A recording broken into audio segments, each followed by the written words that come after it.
And we are live.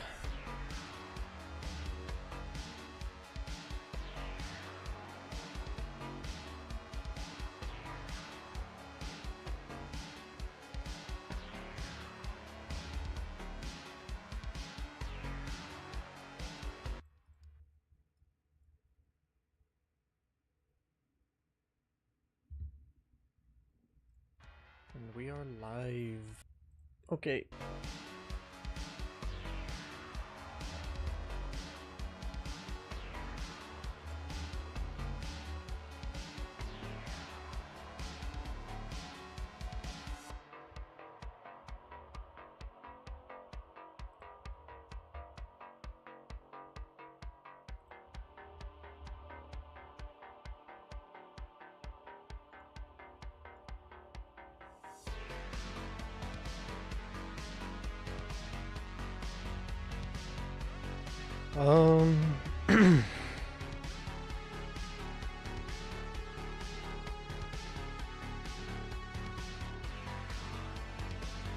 There's a few things that I need to do before we actually get into the stream.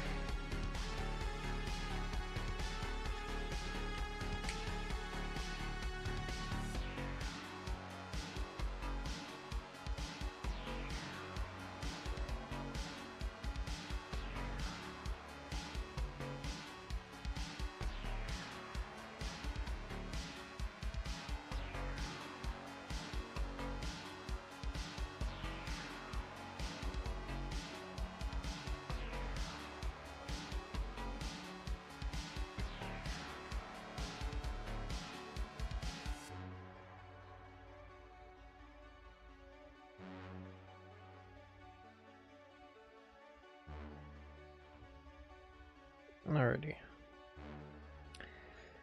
Give me like 2 seconds.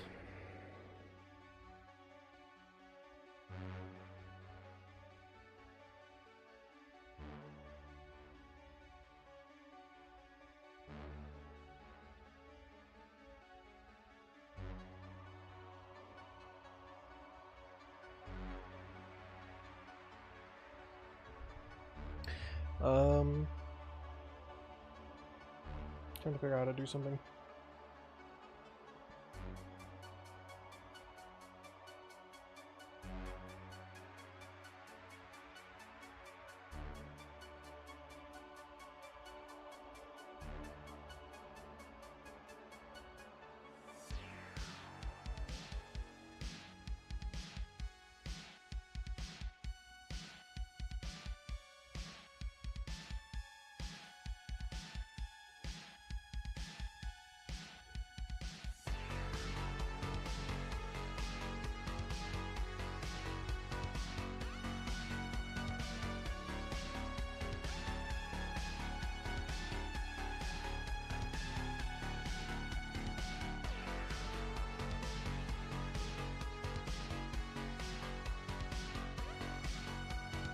Alrighty.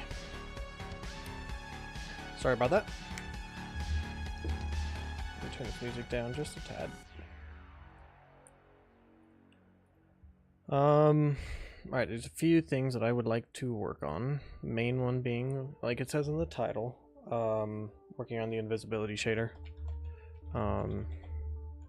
Invisibility. So, what we are going to do is we are going to take our player model, not first person, third person. We're going to drag him into this level, rotate him around, stick an animation on him.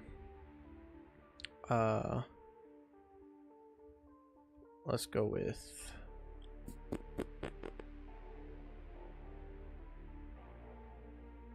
why am I blanking on this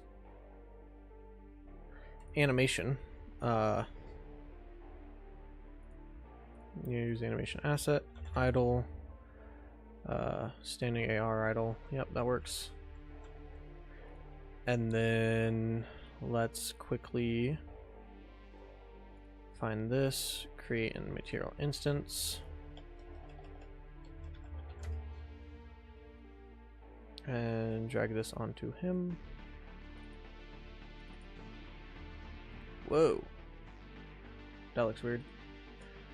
We are going to set this to translucent and unlit. So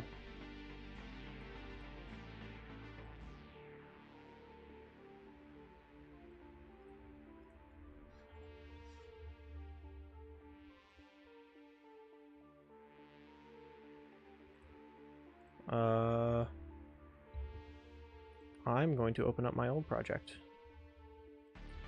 because I quite like the invis I had. I just need to build off of it a little bit. So yeah.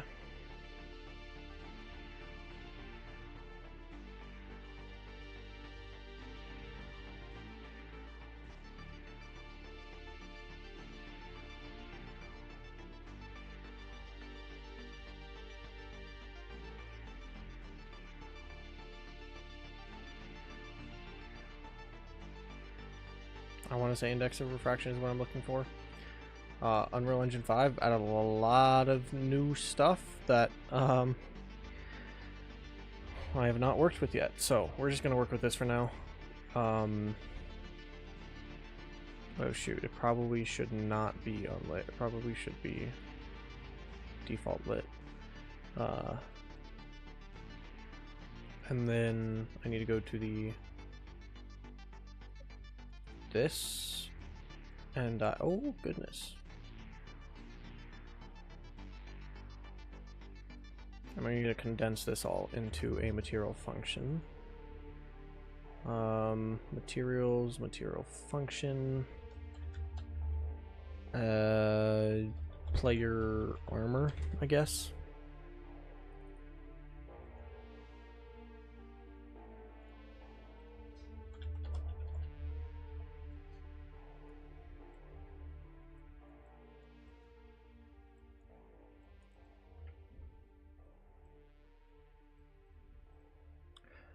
Okay, this lerp goes into base color. This lerp goes into, or that emissive balance goes into emissive color, and then metallic, specular roughness, and anisotropy.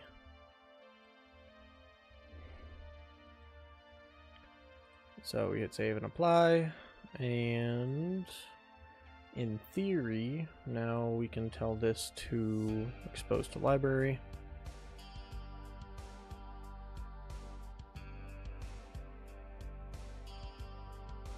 And then we can do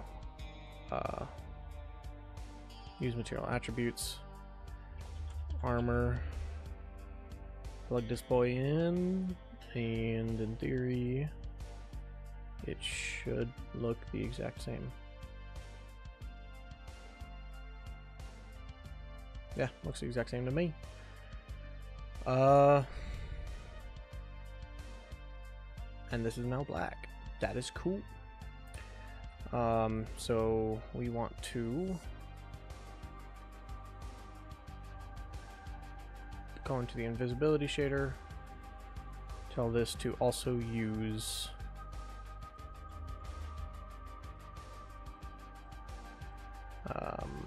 base color,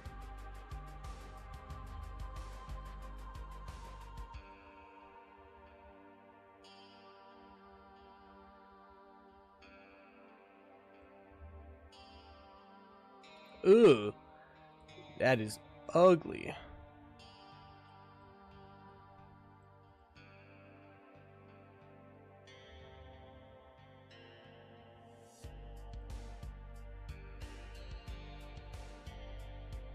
Can I copy and just paste this into this? Let's go. That's cool.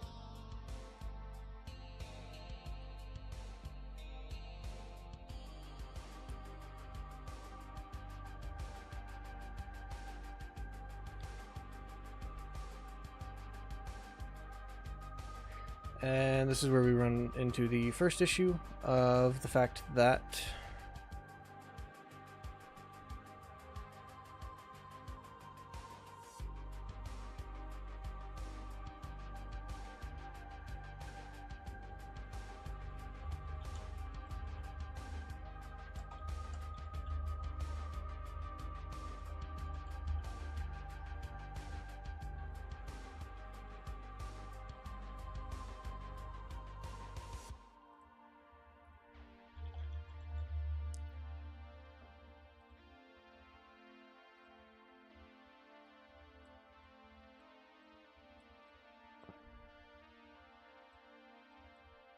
And if we hit apply now,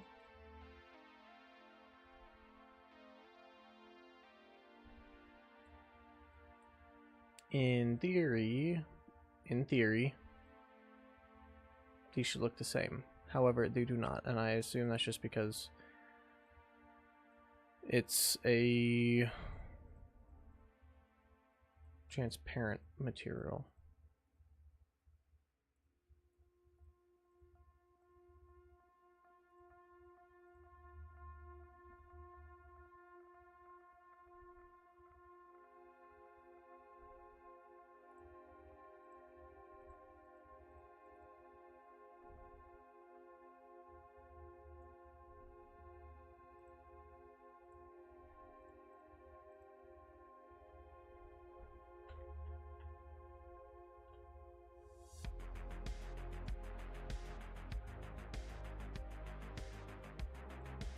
Yeah, so unfortunately the idea I had won't work, so we're just gonna have to go back to using the original plan, which is to have unlit and then apply.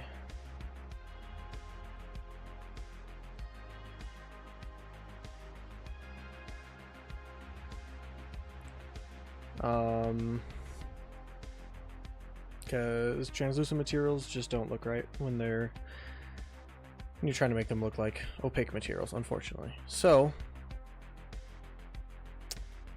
yes, my other project launched. Cool.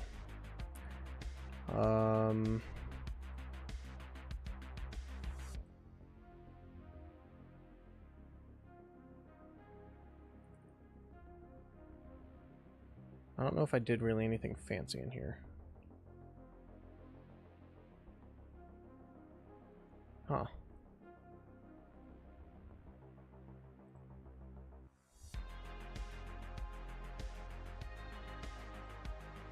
Actually, I might just be able to migrate this. And indeed I can.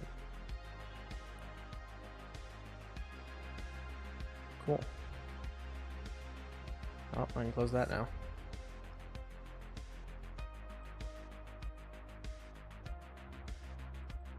And then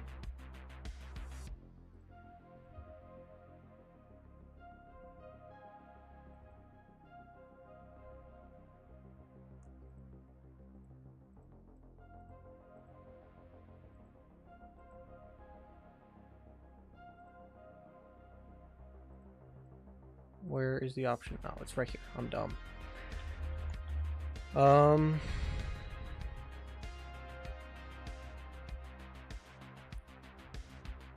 See if the reference viewer. Cool. Perfect. You can delete invisibility, and now you just rename the other one to invisibility. Cool. Perfect. So now I just have this stuff all in here. Why I'm multiplying this by a float 3 on the Z, I couldn't tell you. This is probably a material I made years ago. So,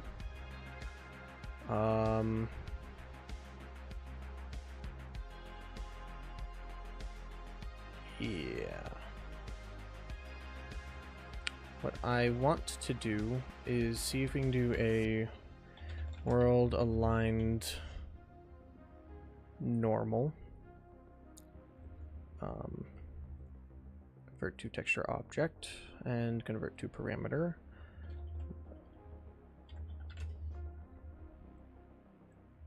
The texture size, I don't know. I guess that's fine.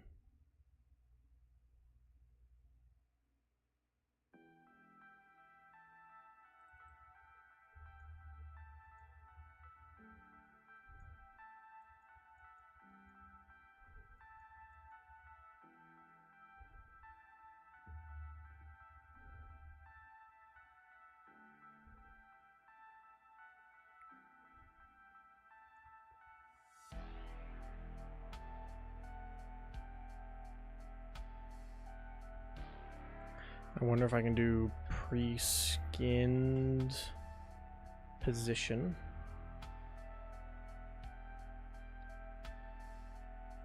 Plug that in there, and then plug XYZ texture into normal.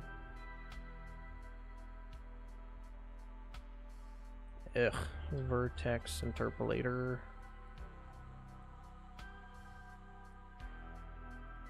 And then we select this mesh, and we can plug it in here.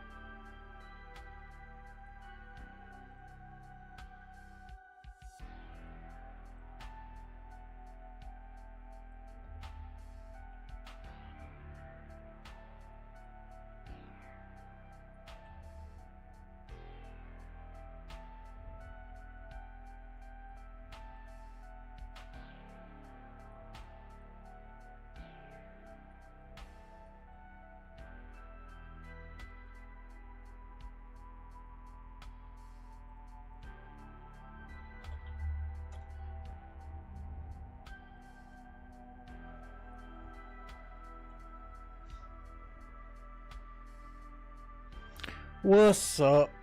How's it going? It's been a while. How you been?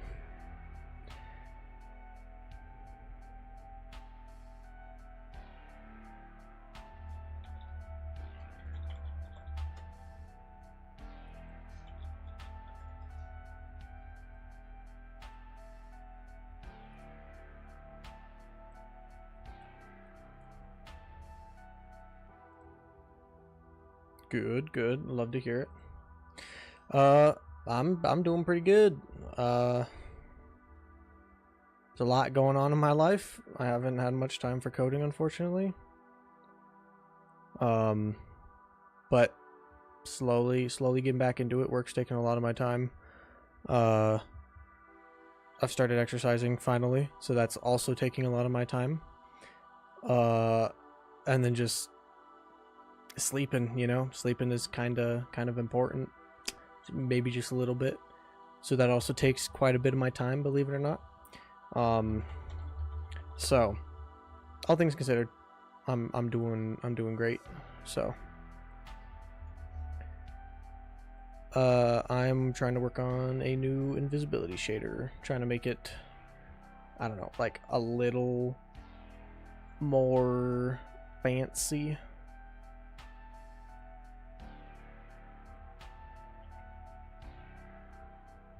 I'm not quite sure if this is going to work or not.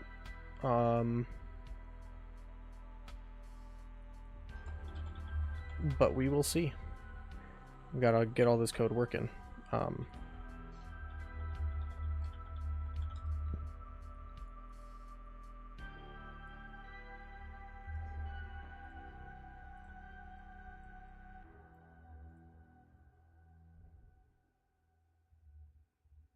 Yeah.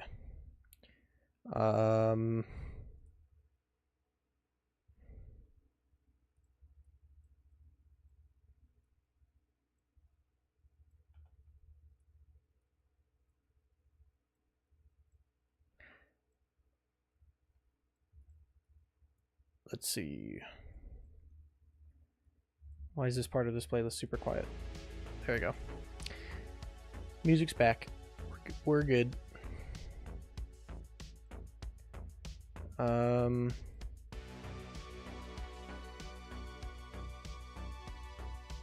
Let's see, animate direction. Let's set this to be where's the option to make this real time? There we go.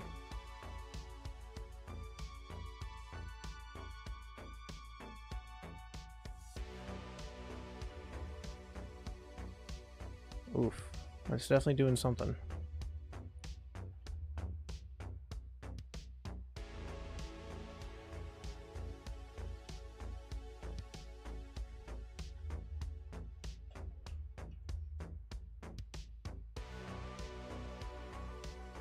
Alright, I need to turn the opacity back up. I cannot tell.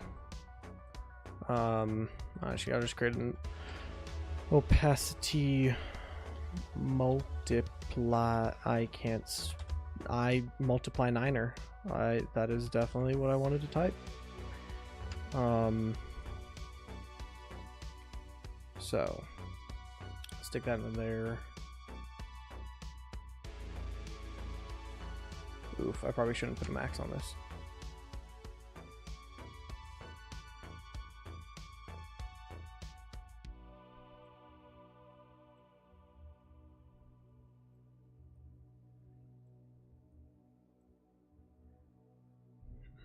You're all good. Appreciate you stopping by.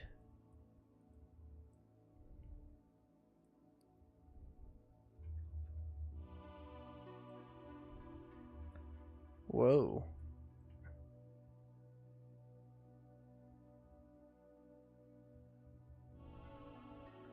This is very strange. I wonder what happens if we disconnect this.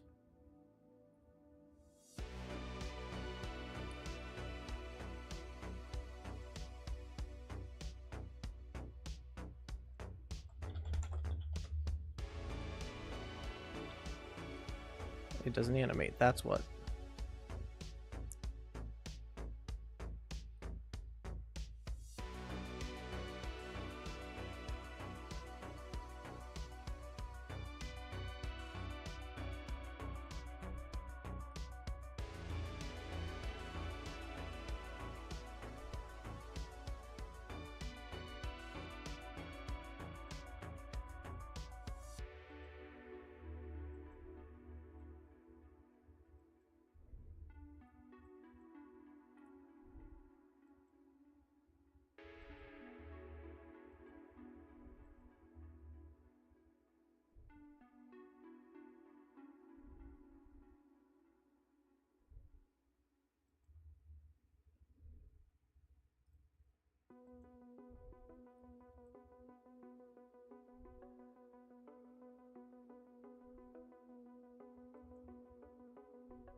Oh, there we go. That's what I'm looking for. Let's go with something like, I don't know, 5. And then let's make this -1. Now it's going upwards. Animation speed, let's try 3.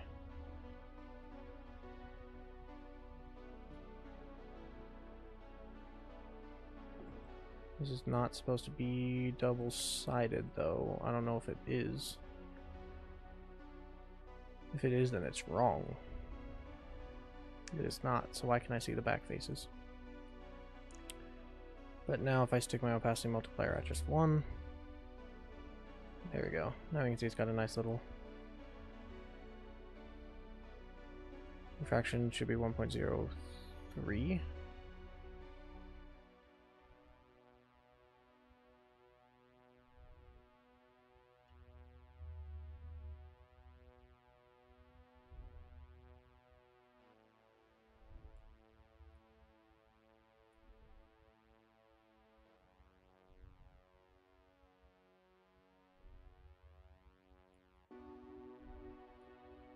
Wonder if I can also apply a Fresnel.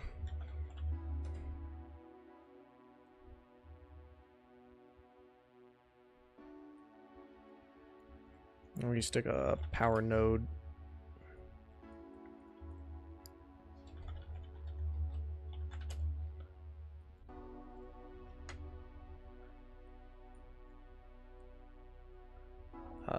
Let's start previewing this.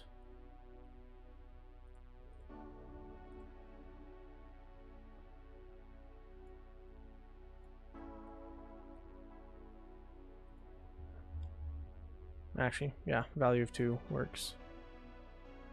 Why did I delete that? Power, and then we want to put this into a lerp.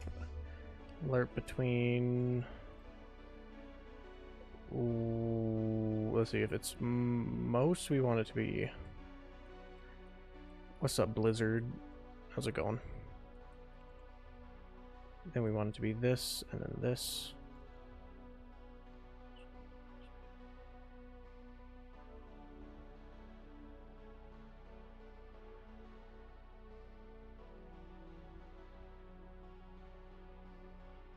Oh wait, no, we want this to be the refraction. Yeah, that's what we want.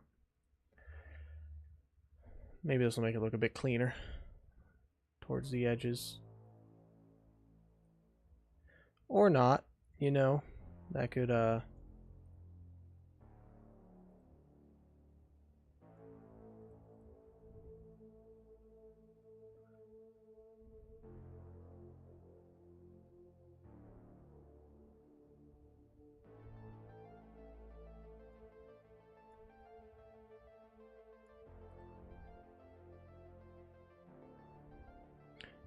You're very hyper? Why are you very hyper? I'm doing pretty good, all things considered.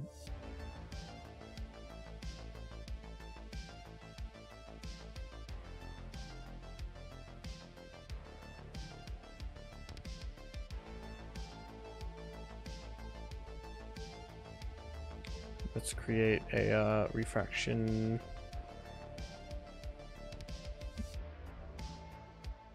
middle, and then we can create a refraction edge. You can't control your hyperness? Did you like drink something or do some drugs or something, or are you just very you're just very, you know, hyper? You're just a very hyper person.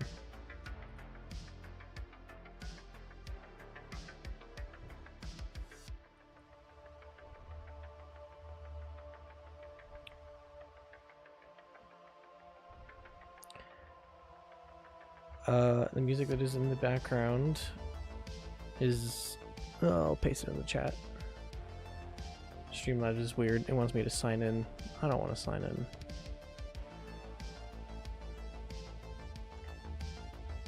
That's the playlist that's playing in the background.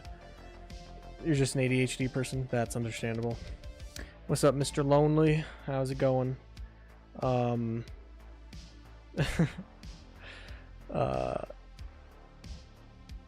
Project is, I guess, coming along nicely. It's taken a bit, unfortunately, taken longer than I would like for this recode, but I'm sure you understand that you know, we developers gotta do what we gotta do.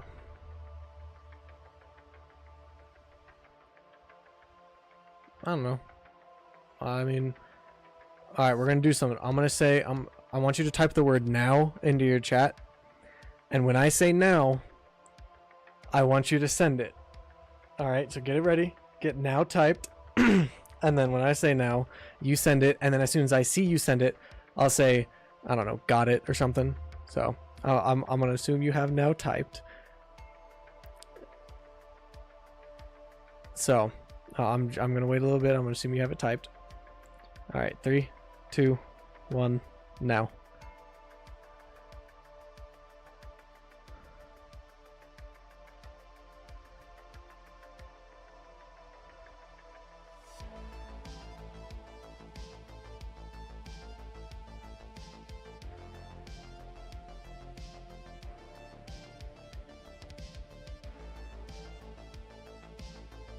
Got it. So I'm in 17 seconds of delay is not horrible.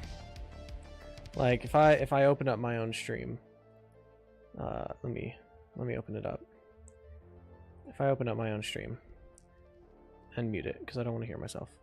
If I do some weird things and then go to the stream.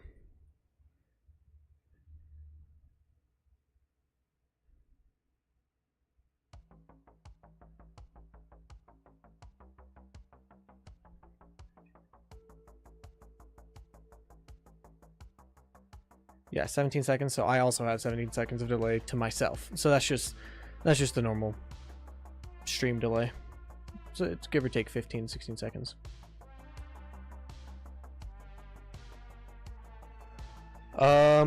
I'm completely remaking the entire game from the ground up. Now that I've got a few more artists and whatnot, which you're more than welcome to come back if you want. But we've got a few more artists and stuff. Some of them are currently on, I guess you could say, leave of absence. They're dealing with personal stuff. So we all have lives, unfortunately. But, you know, we...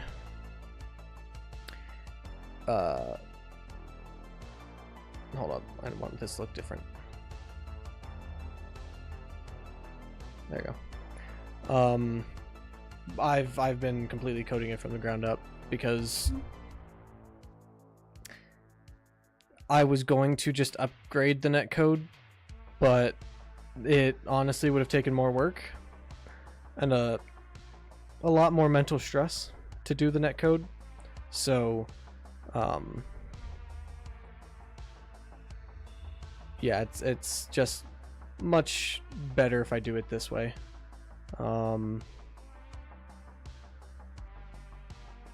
It's, I don't know, it's the way it is.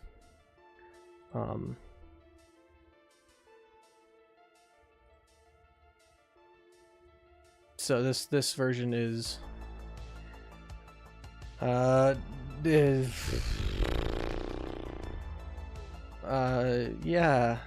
dedication.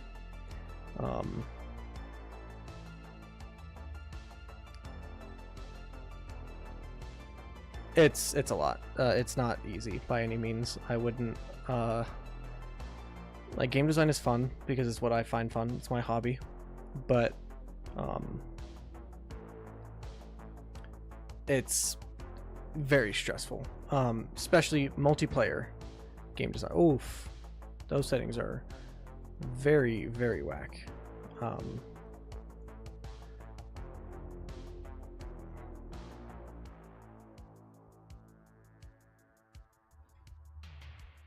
Whoa. So if I do that, he's complete. But it's very fun. I find it fun. It's just working a full-time job and trying to exercise and talk to friends and play games with friends and live a full life. It is very difficult to find time and energy to get on and code, which is why I've been trying to do dev streams every weekend, because not only do I get to chat with you guys and I get to you know, just interact with you guys, it also is just, it keeps me in check, if that makes sense. I don't know why I wouldn't, but yeah, no, it keeps me in check. I actually really like that.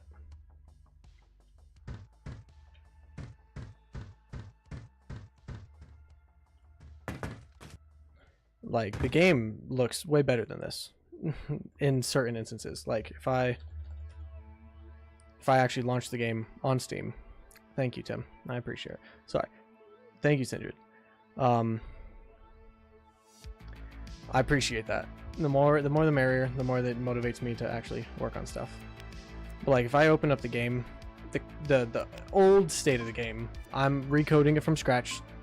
So obviously not everything has gotten back in. I haven't finished the recode. You can tell there's animations and stuff. The new HUD it's kind of in here, but I would honestly say that this one looks better. Just, there's a bit more effects applied to it, which is actually funny because it is literally the exact same HUD. But like, this version's got animations. Okay. Appreciate it, Tim. This version's got animations, it's got sounds, like it's got the full gameplay loop. It's even got assassinations. Very jank assassination, albeit, but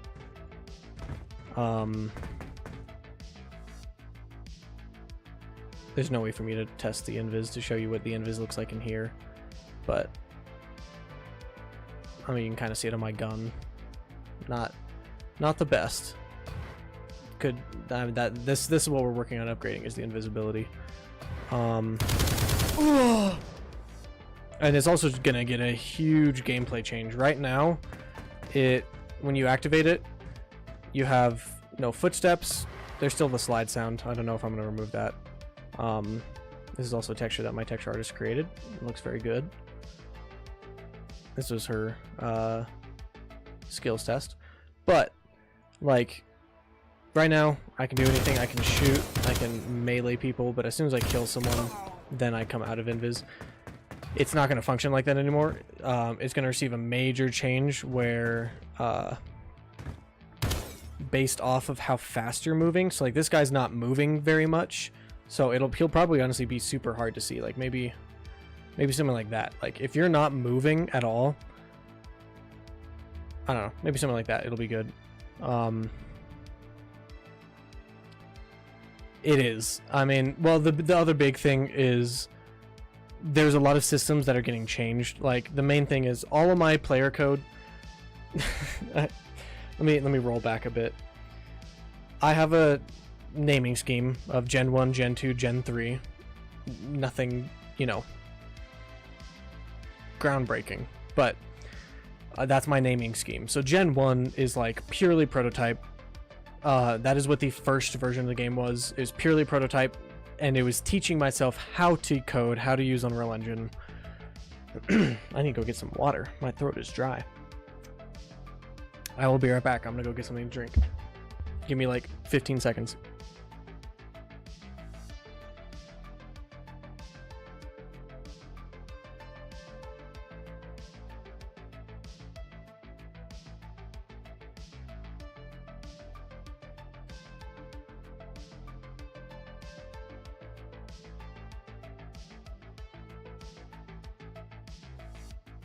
All right, I'm back.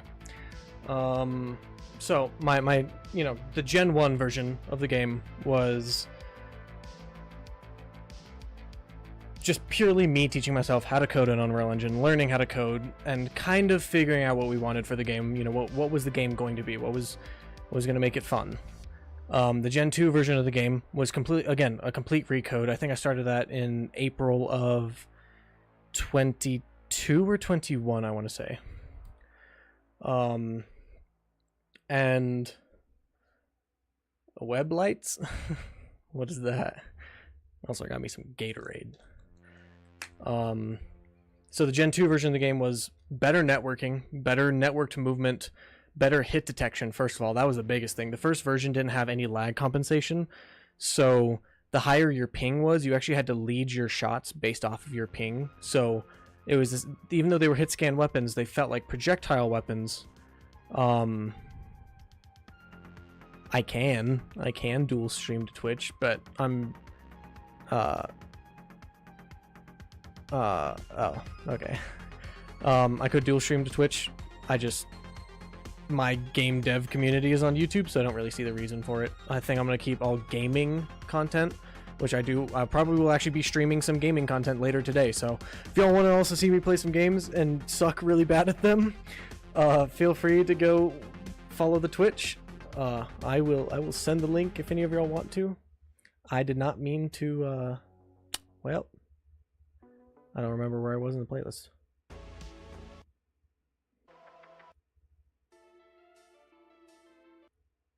Well, we're starting there. I accidentally clicked on the channel that the playlist was on. My bad. I'm sorry. It's just twitch.tv/CaptainCake. But yeah. So if y'all want to see me play some games later today, maybe some Rocket League or some party games or something. Okay. I'm cracked at maybe we'll stream my game. I'm down to stream some of the Gen 2 version of Onyx. Now you guys can kind of see what the game is and what it's going to be. Anyways, back to what I was saying. So the Gen 1 version was purely prototype, teaching myself how to code. The Gen 2 version was that's fine. You don't have to have an account to watch. You can watch with just you just won't be able to talk and chat, but you can watch. Obviously chatting is the fun part of interacting with the community, but you know, it is what it is. But yeah, the Gen 2 version was, I knew how to code now, so it was teaching myself the networking side, because networking is a whole can of worms. Once you think you know it all, you don't. And the funny thing is I think I know it all now. I've watched a lot of GDC talks, a lot of networking talks. I've gotten pretty well knowledged in networking, I would say. I still don't think I know it all. Like, I know I don't know it all. But I'll toot my own horn. Okay, I got this Gatorade. I haven't even drinking any of it. Give me a second.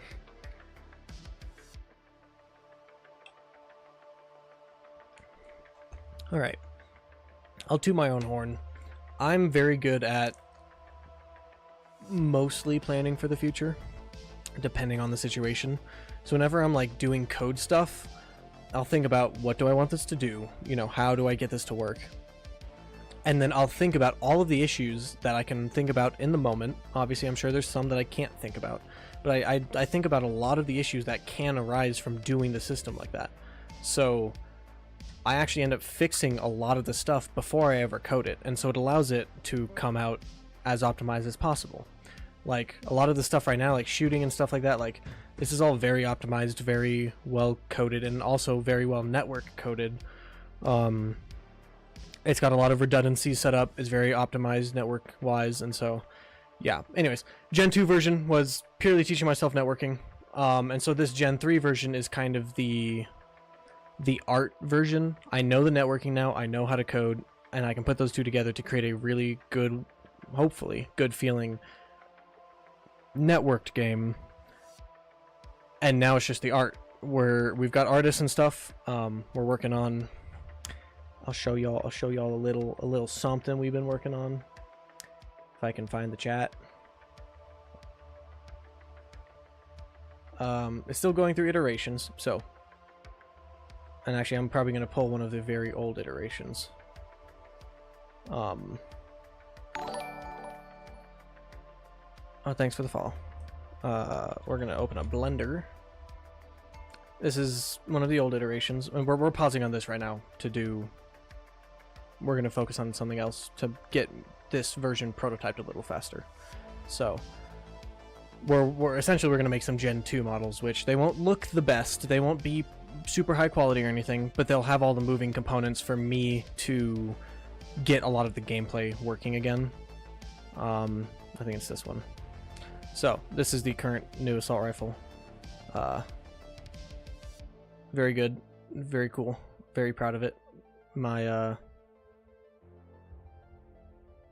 my modeler that's been working on this has been doing a stellar job, so very happy with this. So very proud of him. But yeah, we're slowly working on art. We're all people just volunteering our time to work on this. It's all a passion project for all of us. Obviously, it's my dream game, but there's people in the community who, you know, really like what I'm going for, and really like what I'm trying to create here, so they're, you know, offering their time to help, which is amazing. That's exactly what I want. I want this to be a passion project. But yeah, so this version of the game is taken a while. The main reason for completely recoding it from scratch is that because I didn't know how to code properly, a lot of the code was built inside of the player, which just had a lot of broken redundancies, and it just was not the right way to code it. This version, the code is separated between a bunch of other components, which, you know, if I don't need that code, those components don't have to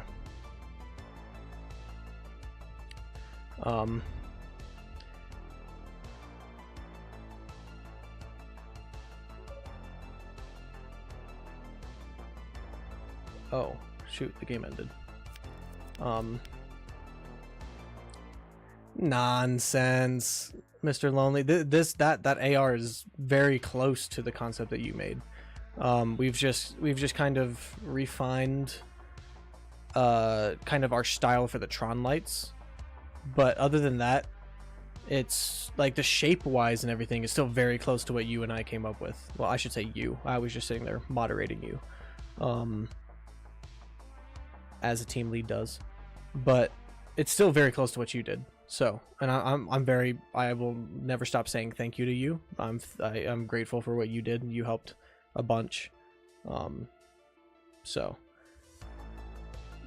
but yeah, so that's what we've been working on. But this version I've been just working on slowly. Again, working a full-time job, don't have a lot of time, unfortunately, or energy. When I do have time, I don't have the energy, and it's very unfortunate. So I try to get time together to work on this, but we all got to take care of ourselves and you know, let our batteries recharge and everything, you know. So so that's why, like, yeah, you look at this looks way worse than the version I just showed you on that is actually like playable. This version is not playable yet. Like, there is multiplayer, and I can show you that. Like, I've gotten a lot of the base systems working. Like, you know, this one also has better animations. Like, you can see, like, when he turns, his feet pretty much stay in the same position. I need to figure out why it's not working exactly. But like, and as he turns, he'll kind of move his feet and yada yada.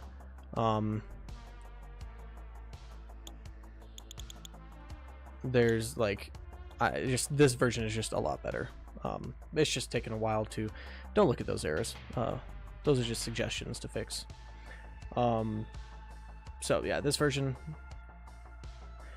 Sorry, I went off on a huge tangent. Long story short, the big reason is that we were upgrading from Unreal Engine 4.27 to Unreal Engine 5, whichever the newest one was at the time, which we're currently on 5.2. I was going to use the general movement component, which allows for proper server authoritative networked movement and all, which helps stop cheating and all that, and it's just better in the long run. Because it's server authoritative, you always want the server to be in charge. And so because of that, and because a lot of my code was built in my player, reparenting the player to that new class would have broken everything. I would have spent probably like I would have spent a lot of time, probably more than I've already spent working on what I've worked on here for this Gen 3 version. I would have spent a lot of time. I would have spent a lot of time fixing that. So this version has better networked movement, better networked hit detection, because it also does rollback for hit detection. So hit detection is more accurate. It'll feel the exact same as the old one. It's just a little bit more accurate. Whenever you shoot somebody right before they fly behind a wall, you're more likely to actually get that shot now. The server will accept that. So you're less likely to be limited by ping.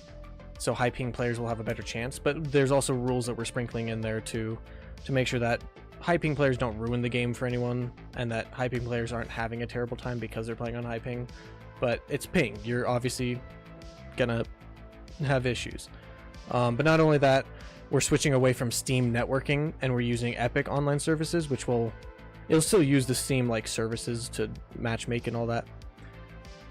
Or not to matchmake, but for like, you'll still be able to join your friends through Steam, but it'll allow us to have parties and lobbies and proper main menu like party systems that we never had before. And if we are able to release on consoles, Epic Online Services will allow us to have crossplay, which is a huge win in my book, because crossplay is, you know, that's amazing. That means I can release on consoles and I can target both PlayStation and Xbox players, which would be amazing. It's a dream come true if I am able to release on consoles.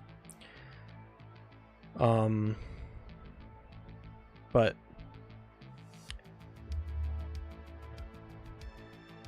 you know, the gameplay's not changing at all. I said I wouldn't add this, but the more I thought about it, the more the community convinced me. The only gameplay thing that's changing is dual wielding, so now you can dual wield weapons. It was something that I was not originally planning on adding, but the more people talked about it, the more people told me about it, and it's like Inception, where, you know, if you guys have seen Inception, they go, you know, really deep into the subconscious, and they plant that idea, and they let that idea grow inside of his head, and so they essentially subconsciously tricked him into thinking what they wanted him to think. It's kind of what the community did with this. Like, I'm one of those people that hates feature creep, because that's what happened. That's what makes games never finish, because you just keep thinking, oh, what if we had this? Oh, what if we had this? Oh, what if we had this? And it's just the game never gets finished. So I've always tried to stay very good at just not letting feature creep happen, and just saying this is the gameplay, nothing is changing, because otherwise we waste too much time on feature creep. But the community placed that idea in my head, and the more I thought about it, the more I was just like, you know, dual wielding is a really cool feature, and it doesn't make sense why games have removed it. So yeah. No, feature creep is not the best thing ever. I mean, this project's already had its fair share of feature creep. I mean, we're also working on upgrading the abilities. Like, I'm sure you remember the abilities. The abilities are getting a little bit of extra utility now. I won't go too in depth because it's a lot. Let's see, what's an ability? The double jump. We're thinking about giving the double jump a ground pound ability. So it's not just a double jump now. Now you can double jump, and then you'll, like, if you press it again in the air or something, now you can go slamming into the ground and do like a ground pound. It won't deal damage, because with how the gameplay works, the abilities are not supposed to be anything that deal damage. So it won't deal damage, it'll just have a bunch of knockback. And maybe it'll deal like 5 or 10 damage, but it's not a lot. It's like the grappling hook deals damage, but it's like 5 or 10. It's not a lot. So the ground pound will be the same way, where it'll deal a little bit, but nothing crazy. So like we're just trying to think about all the abilities. Like, if I relaunch the game again, if I can project, spell like a Russian. If I relaunch the game, and I can show you guys, since I have my little testing dummy in the test level.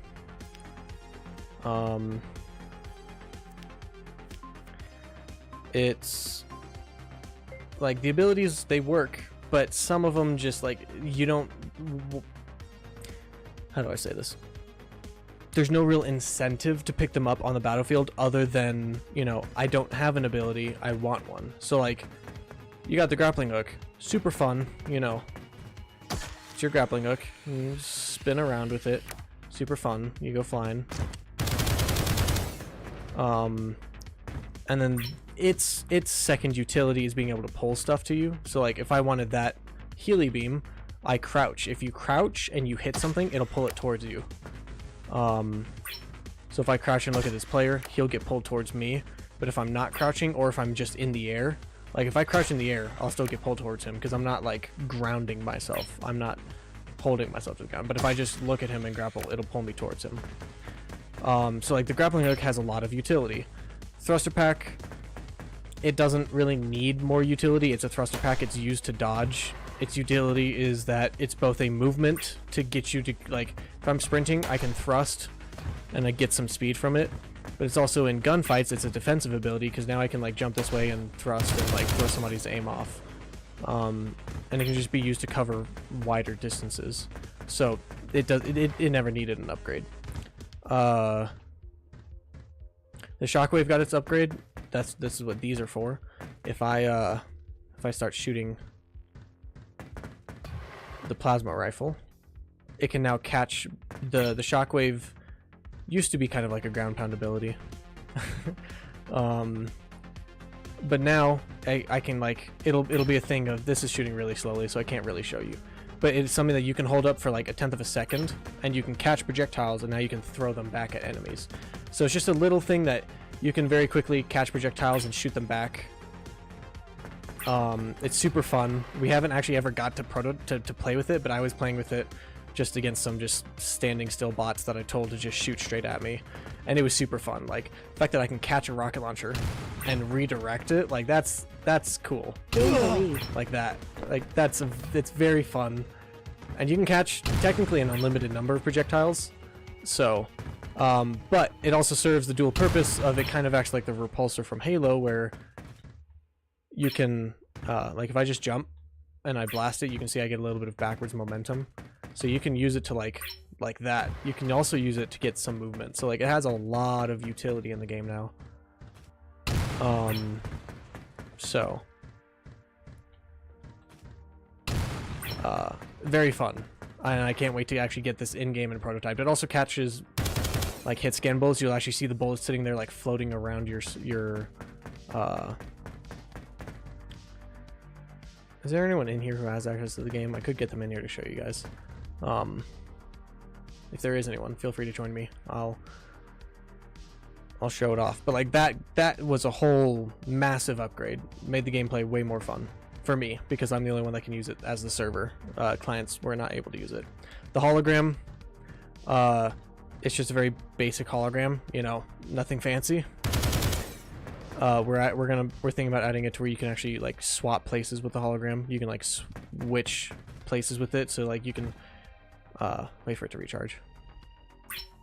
You can send it over there and then be like, oh, I'm finding this guy, and you can teleport, and then you'll get teleported over here, and then now you can like turn around and shoot him. So that's fun.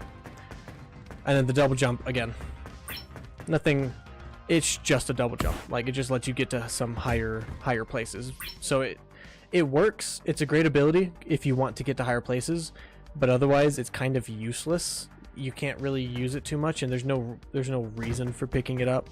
So adding a ground pound means that like I could run up to this guy, jump, and then press the button again, and I would you would go flying down into the ground and kind of do like a, you know, a ground pound and send him flying and maybe throw him off or something. Those death sounds are glorious, I know.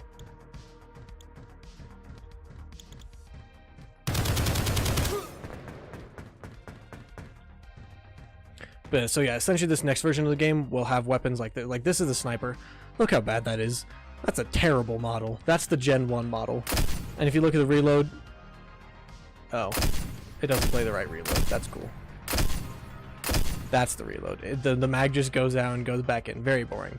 This is the Gen 2 stuff. Like look at like what how the gun moves on the screen when you move side to side.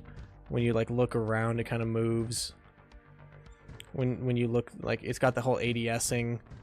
It's got animations that look good. And then like it's got actual reload animations. Like look at that reload. That looks way better than than this. Like what is that reload? And look at this melee, just boom. It's super stiff, super basic, and then this melee, like it actually has some force behind it. So this is more so what this new version will look like. Each gun will have all the functional bits and bobs. They might not look the best. Like you can tell this weapon doesn't look the best, but like it's got everything it needs. It looks decent. So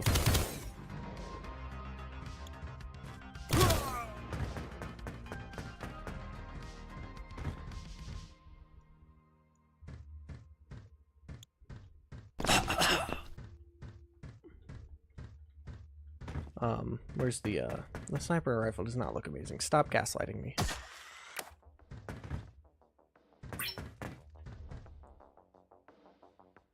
And then like, you know, this player model is way better than the Cubemen that you guys have probably seen in my devlogs. So this is the Gen 2 model.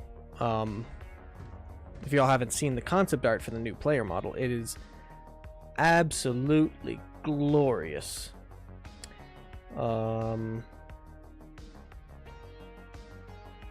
I'll show that to y'all real quick. Look at this beauty. This beautiful man. Never said that sentence in my life.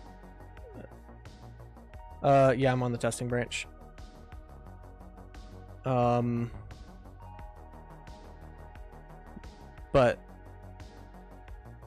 yeah, this is the new concept for the player model, and I love it to death. So can't wait to get that modeled in the game. But right now we're working on Gen 2 stuff because that's what we got to work with. It allows us to prototype while keeping the game looking mostly good. Like this, again, this looks good. And you guys have seen the new model for this, which actually has the Tron lights on it and everything. So can't wait to get all of the weapons to have Gen 2 models and animations. Yeah, technically on Steam. I saw your message earlier, I apologize.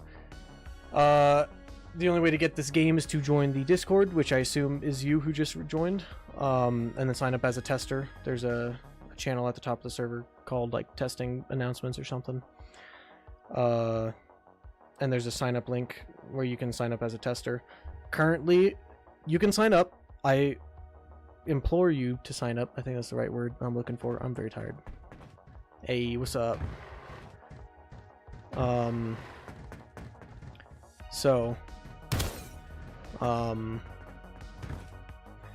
Yeah, you can sign up as a tester, and when we get to testing this version, we'll go through there and accept all the new testers. There's like 20 new testers who have signed up. So when we get to testing this new version,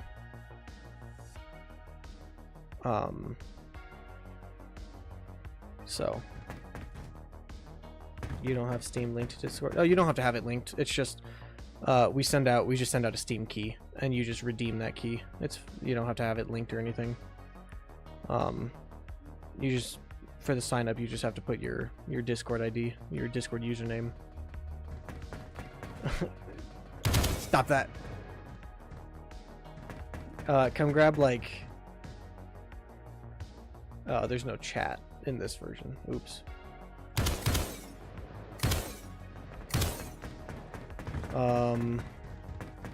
Come grab like the SMG, and then shoot at me with it. Yeah.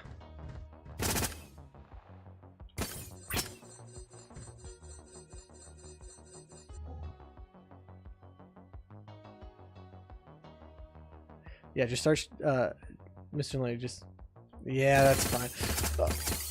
Yeah, okay. Don't kill me, don't kill me. Okay, alright. Once you see my shields pop, just stop shooting.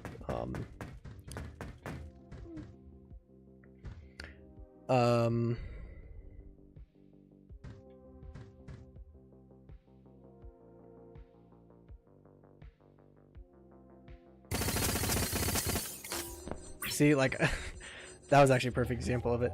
I caught all of his shots, and I shot them back at him. I don't know if you guys could kind of see the, oh, of course.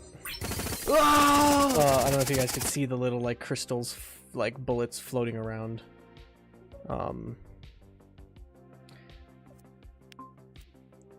I want it to be on Xbox. I've already tried once to send it to Xbox to get the Xbox development kit to upload to Xbox and start testing. Mr. Lonely, if you're still in the main menu, you have to just press escape. Can you see me? Okay, you already know what to do. My man. Mr. Lonely, when you get back in, come pick up the plasma rifle and shoot at me with that.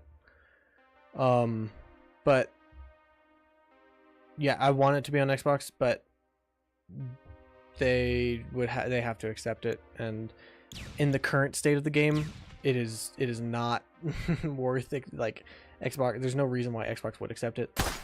So, don't worry about the death sounds.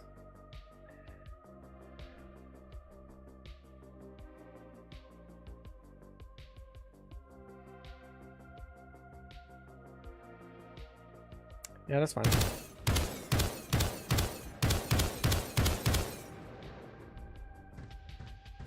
Yeah, come grab the plasma rifle. This one. And yeah, shoot at me with that. Yep. And like I can shoot the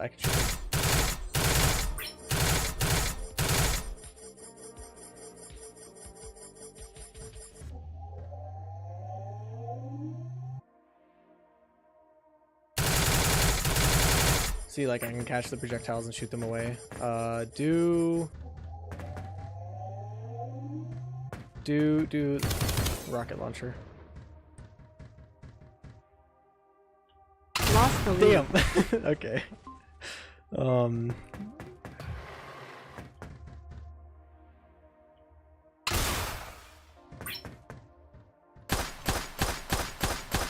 Yeah, so like that's, yeah. Anyways, thank you, Mr. Lynn. I just want to show that off. So like we're just trying to give some of the abilities some more utility. And the other ones will also have more stuff. But hello there, always good to see someone developing a game. Yes, sir. We're trying to. These people keep distracting me, so I'm not really getting much done right now. Come on, guys, you're better than that. Anyways, we're working on Invis. Yeah, so this new version will play a lot better. Thank you. Appreciate you joining. Have fun reading your book. Yeah, this version will play a lot better. It'll play very similarly, but you'll definitely be able to tell that it's smoother and more responsive and more reliable and hopefully look better. We've got a map modeler who's been working on the map. I have yet to send my feedback to him. I am such a bad game lead. Oops. Should probably go send him a message after the stream. Let him know what's been going on.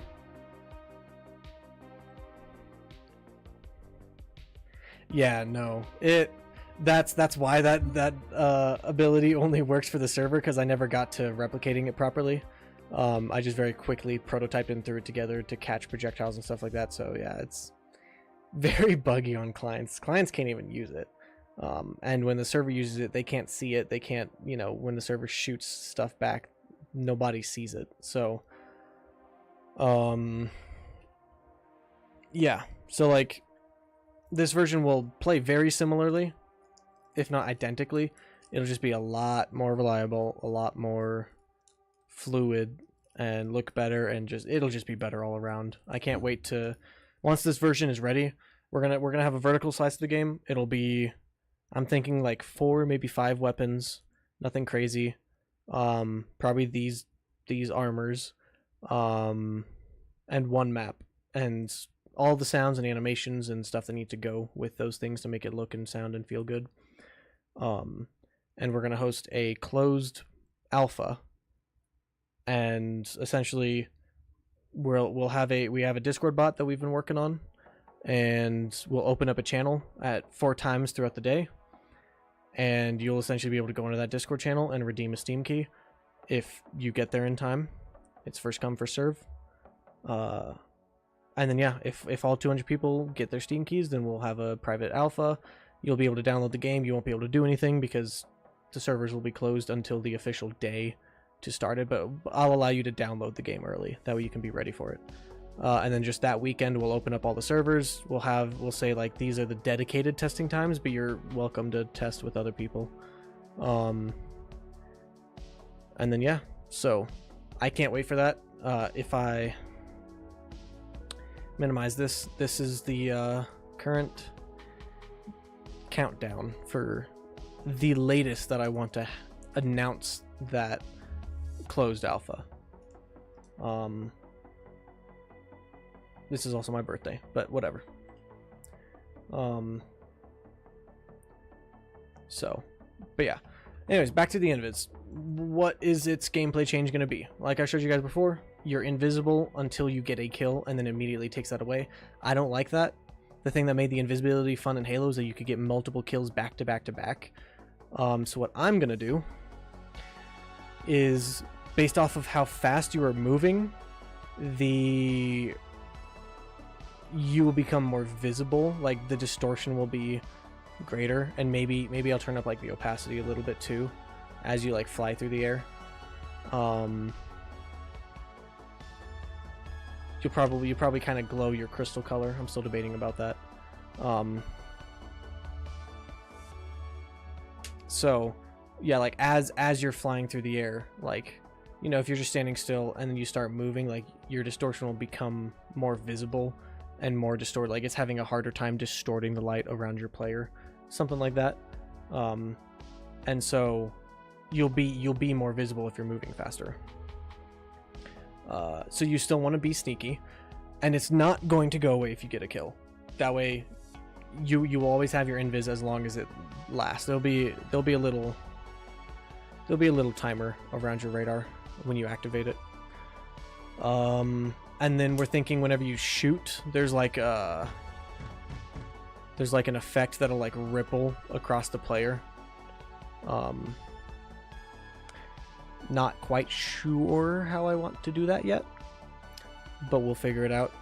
That's something that I need to play around with a little more. And honestly, I'll probably end the stream a little early and do some quick prototyping on my end. I like coding on stream, but I also just sometimes like to just blast some music and just code for, you know, 30-40 minutes. That's when I get my most... That's when I get the most of my coding done, is when I do that. But I also do like streaming, so... And yeah, having this kind of animating effect just makes you feel more alive, I guess. Makes you feel better.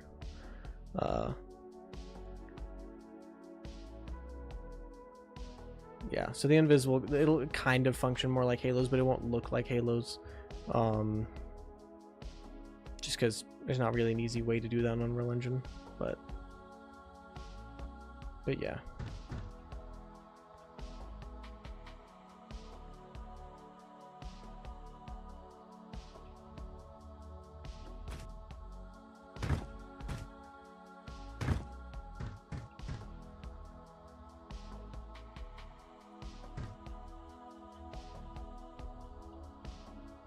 And yeah, I just need to create a movement, like a curve for how much distorted. Well, I appreciate that. That means a lot. I've definitely had a few days, unfortunately, where I've thought about just stopping working on the game because it's just I don't have the time for it anymore. But yeah, it's my passion, it's my hobby, and life's only getting more crazy, especially as of this week. Well, as of the last like 2 or 3 weeks, life's gotten more busy, and I've gotten a little bit less free time. But I'm pushing through it because obviously this is my passion. This is what I love to do. And you guys, the community, I don't want to disappoint you guys either. Like I talk highly about all this stuff, and it would suck for you guys to not get to play this. So yeah, I'm very tired, but I definitely need to make a video soon though. I've got like 3 or 4 devlogs, not even devlogs, I should say. I have 2 devlogs and 2 like technical development videos in my head. One talking about first-person game feel and just how to make first-person games feel better, like all the subconscious tricks that you guys as the player might not even realize, but I've gone through and I've tested. I have proof that these things make a difference. Yeah, I work nights, so right now in my head it is 1 a.m. even though it's only 1 p.m. for me. In my head it's 1 a.m. since I work nights. I kind of went to sleep late yesterday, so I'm kind of like on a slightly off schedule. It's not necessarily that I'm like actually tired. It's just talking about this and explaining all the stuff about it tires me out, even though I love talking about it, don't get me wrong, but very, very tiring to because talking about it kind of just gets my brain running, and it makes me realize how much I still have left to do on this version of the game before it's ready to play. Slept, I know.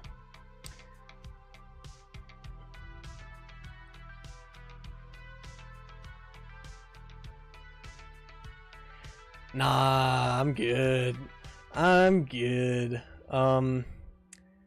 We should work on activating the...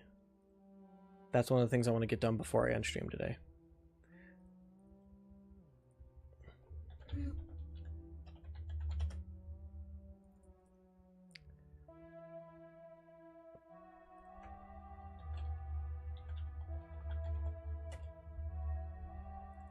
Yeah, I know it'll benefit me, but there's no need for it. It's my weekend. I'll stay up as long as I want. I got games to play, friends to hang out with, code to do.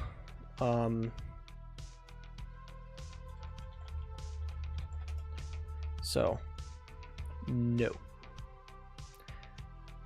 I'm debating how exactly I want to do this. I think I'm going to create an actor component.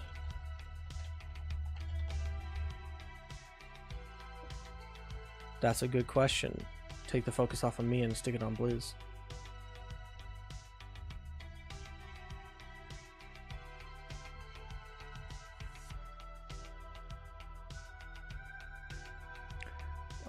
We need to add a variable for our current equipment, and we can set this to equipment. We want this to be rep notified, and then we want to set this to invis just because we can.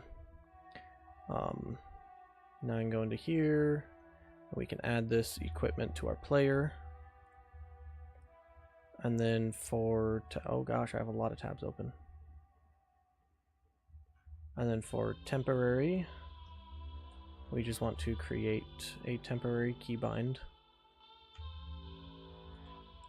And we want to put an event called request activate ability.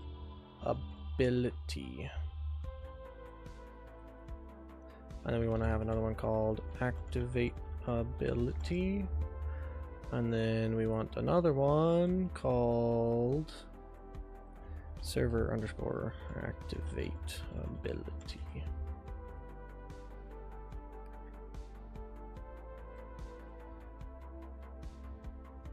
And then just for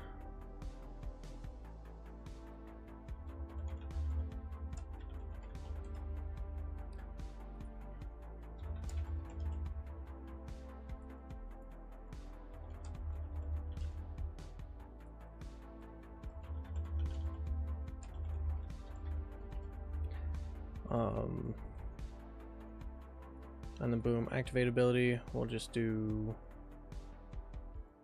a very simple switch for now, and we'll just say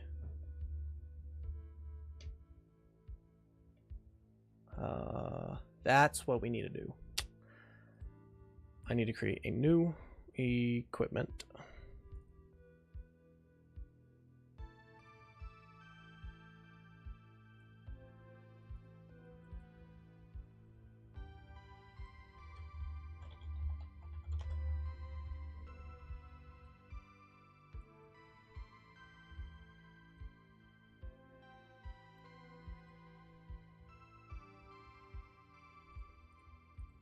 And then we need to create a new actor component called Invisibility. And this does replicate. And this also should replicate. Boom, invisibility. Let's run begin play. Get owner. Get components by class, and we want to do set material.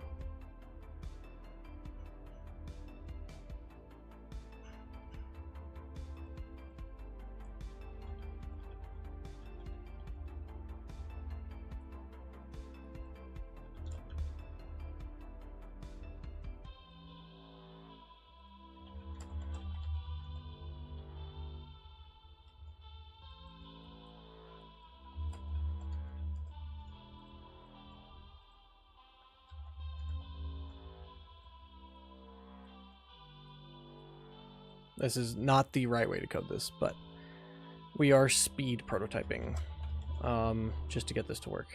So We should also probably save our owner in a reference.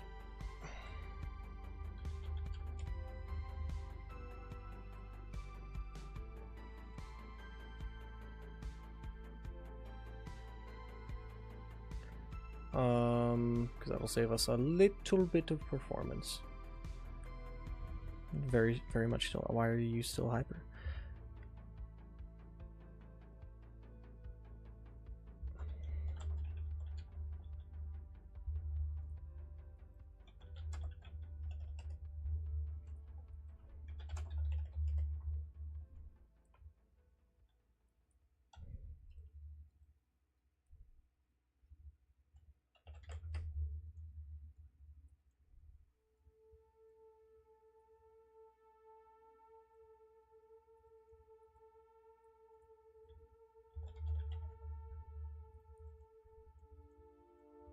Okay, yep, cool, this should work. And then we do event tick.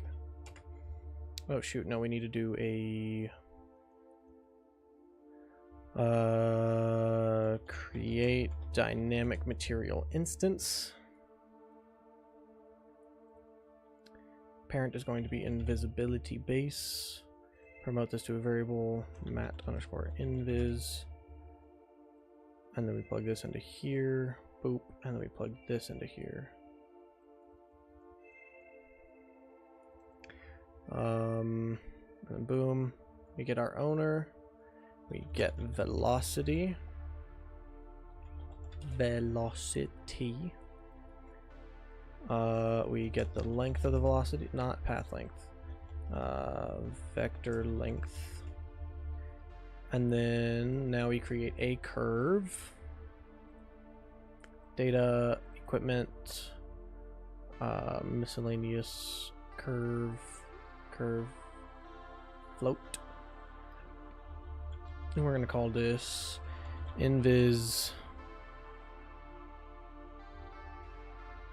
movement. Sure. We want to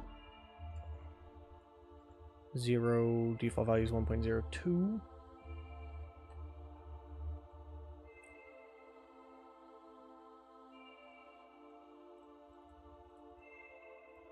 And then we add another key, let's say. Let's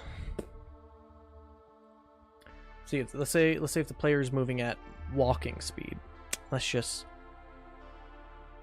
That looks good. 1.12. So if the player is moving at 600 units, we say 1.12. And then let's say they're running. They're sprinting all around. Let's just say 1.25. So I think 800 is the player run speed. Actually, this is 500.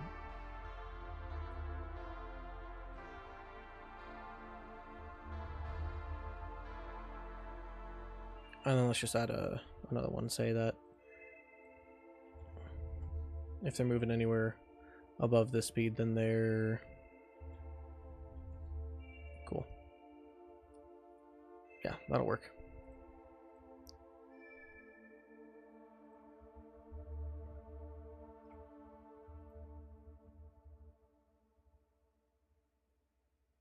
Let's see what this playlist sounds like. Sure, we're going with this playlist now. Cool.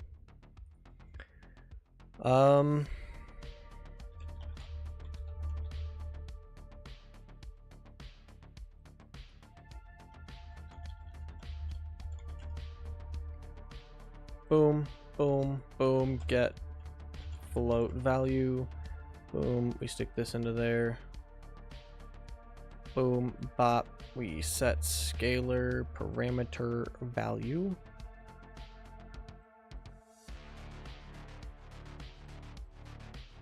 And we're going to call this refraction middle. Here. And then boom. In theory, that should work. We'll see. And then we go back to the player and we do request activate ability, which I actually need to rename because this is not an ability, it's an equipment.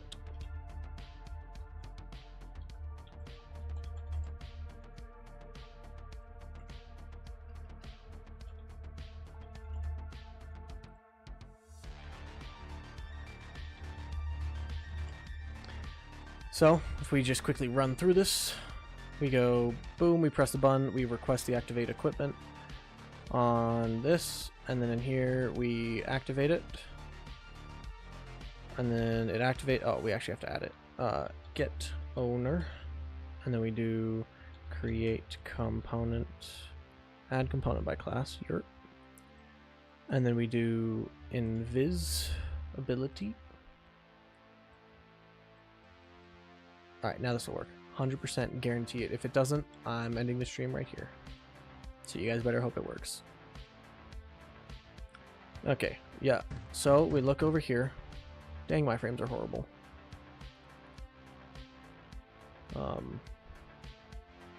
we look at him. We can see him. He's all good. And then if he presses the button, look at that. Oh goodness. He's very distorted. Oh,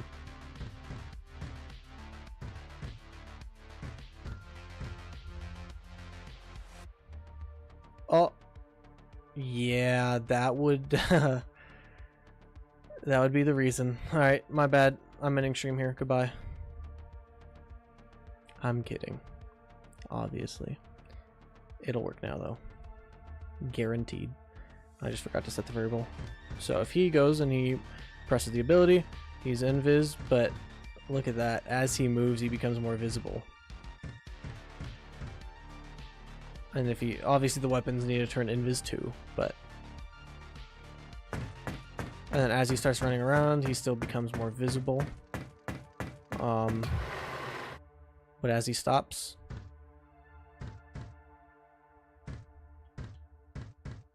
that's actually really cool. I've never had this working, so that's really cool. I might have to create another curve for like the color visibility because I kind of want him to like almost glow a little. So we'll see.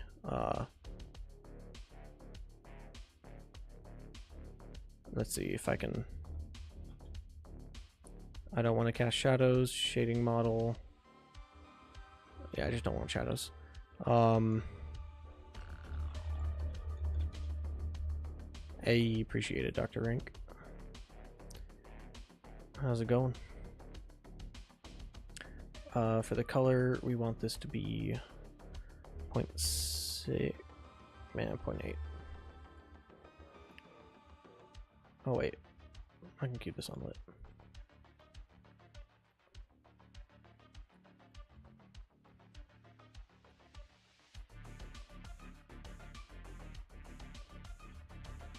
Whoa, that looks weird.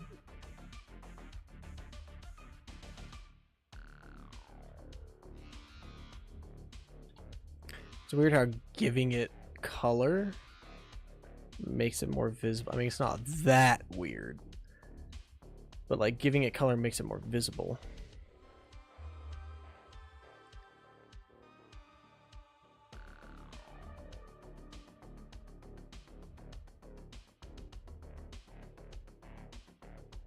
Though it is making it emissive, so maybe that's why.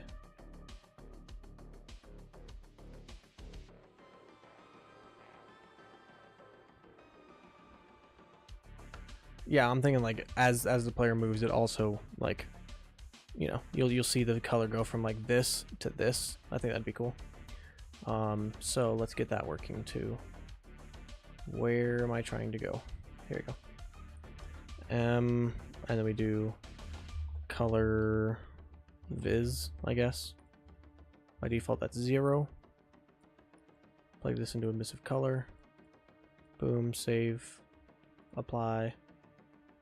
Now if we look at him, and if I take this color viz material on my other screen, and I move that to 1, he becomes more visible.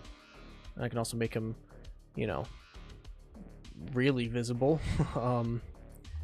So now we can create another curve I could also just convert that curve to a color curve and use the different values, but that's a lot of work.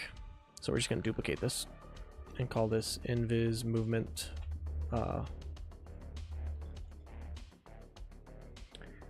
In a dark setting, they'll become more visible, which they'll glow in the dark. Which I guess could be an issue now that you bring that up.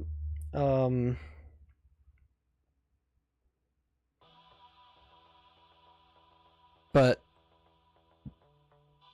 that's something to think about, because we could always write it off as it's the shield material. It's the shields that are like, the shields are actually the one wrapping or like distorting the light around the player. So them moving, you're actually seeing more of the shield and less of the invis. So like there's ways that we could explain it, I'm sure. It's also, I mean, I need to balance this curve to also have crouching, that where you can crouch walk and still be fine. So actually I think 300 is where we should start this curve at.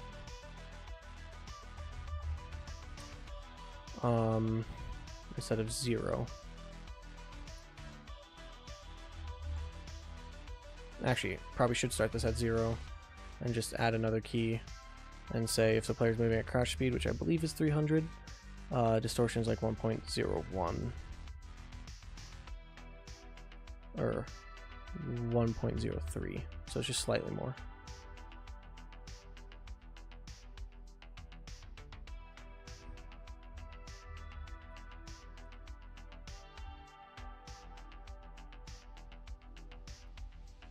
Yeah, I wouldn't expect it to be super bright.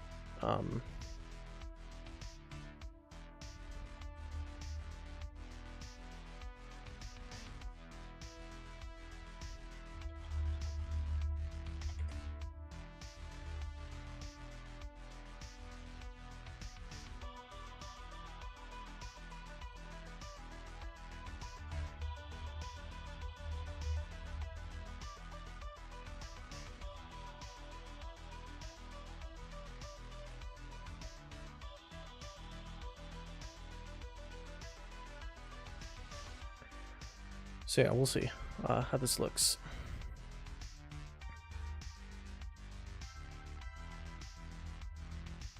Where's the other dude? Here he is. So he's walking around nice and normal. Then boom, he pops invis. And if he starts crouch walking, he becomes a little bit more visible, as you can tell when he starts crouch walking.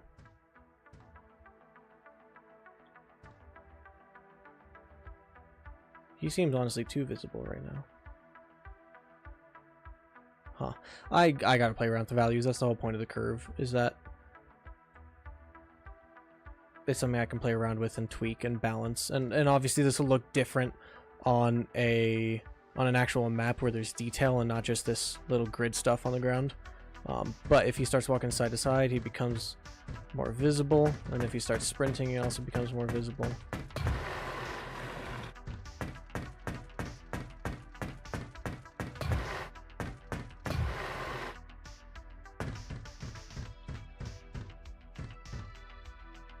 And maybe it's something that, who knows, maybe like, I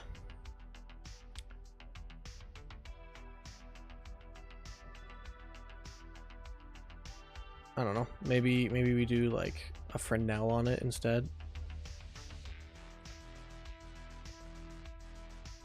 So like,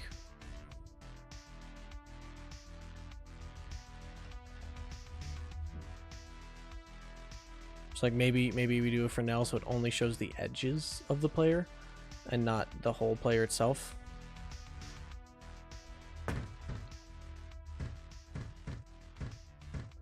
I mean, it's kind of harder to see since he's also refracting the skybox, so you're seeing that blue on the top of his head because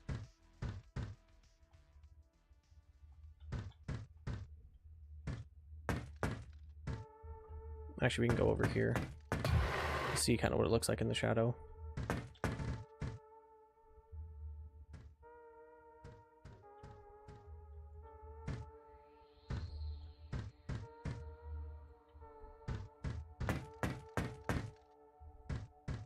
See, like, you know, if he's moving around, like, that's really easy to tell that, oh, that's someone that's, you know, invis. You know, that's someone running around because it's really distorting the light, and then they stop and they become a little bit harder to see. Again, that's values that I've got to tweak and mess around with. It'll be a lot of tweaking, I can tell you that, but I won't do the whole color thing for now. I think the distortion's plenty enough.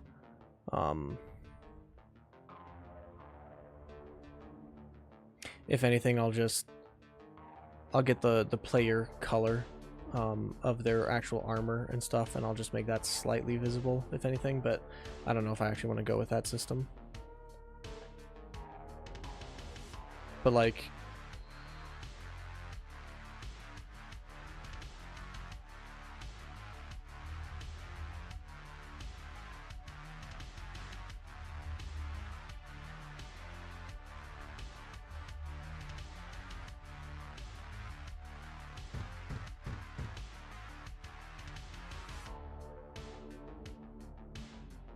and again, the guns should also be invisible. I think there might be a quick way to do that. Let me see. Let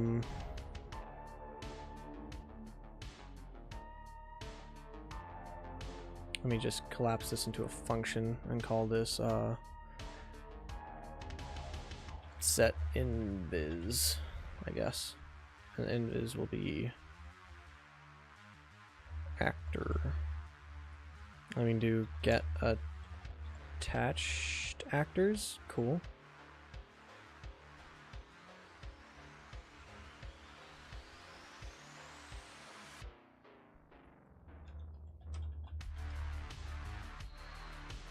So we can set the invis on us, and then we also set it on the weapons. I think that'll work. I haven't really used the get attach actors much, so yeah, look at that. Now the weapons are invis. That honestly looks way better. This is way easier to tell if it's actually working. The other thing that, you know, because we're animating a lot of this stuff based off the player velocity, something we can change is like the speed of this little like watery kind of animation. So if they're not moving at all, that animation is nothing. And then as they get faster and faster, the more it kind of like is pulsing around their player to make it, again, easier to see them. Now, if someone's standing still, just completely hidden in a corner, it's kind of harder to see them.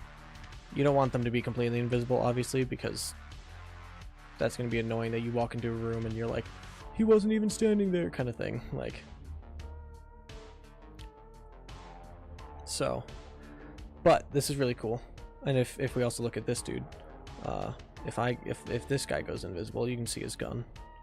And you can see on his screen that this dude is in fact invisible. So it's already fully network replicated too, which is cool.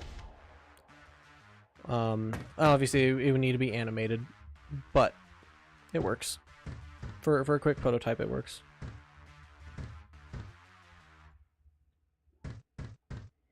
I mean, dang, that really distorts that skybox. That's crazy.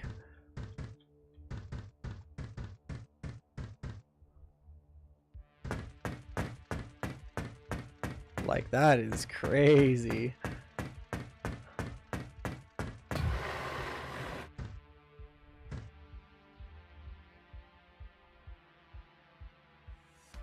But it is cool to like kind of see that distortion. That is really cool. I like this. I really like how this is coming together. And if we fall, we're still invisible if we fall over and die. But yeah, you can also see like in first person, boom, it also works too. Like if we start moving, we really get a lot of distortion. We become really visible. Our you know, our invis is having trouble distorting the light around us because we're moving so fast. And so as soon as we get, you know, stopped. I think the only other thing that I would like to do is, I don't want this to just be instantly linked to your speed. I want this to be, I want it to like interpolate, so we need to use a interp node. and then the target will be this value that we're trying to get to. The current is get scalar parameter value, copy, paste, boom, put that into there, put this into there, put this into there, put this into there, and then put this at like 10. Yeah, physics. I hated that class. Teacher was alright. Hated the class though. If you push on something, it pushes back. Officer, I didn't punch him, he punched me. But he's the one with the black eye. Officer, it's basic physics, I'm telling you, he punched me. Yeah, see, like that immediately right there, to me, feels much better. It doesn't just instantly, like I can move side to side a little bit, and you can see it's not instantly changing to make me more visible, but as I get up to that max speed, it kind of interpolates it. And like it just feels more, I don't know, alien, if that makes sense. Like, and then like if I stop, it doesn't just immediately, and I can really exaggerate this. I think lower values makes it slower, I think. So I can really just...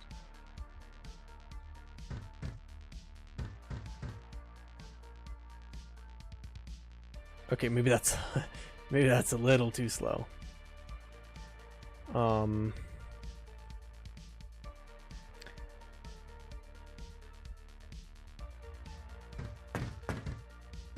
But like if I stop moving, you can see it slowly goes to...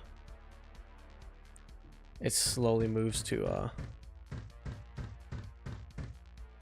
distorting it, which actually I'm curious what that looks like from the client's view. So like if this guy activates it,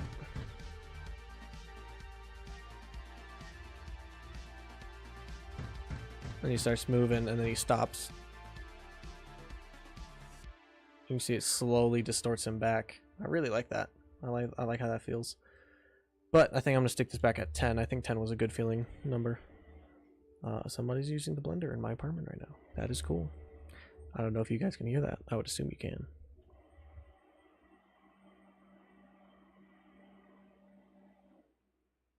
I can tell you guys can hear it because I can see it I can see it.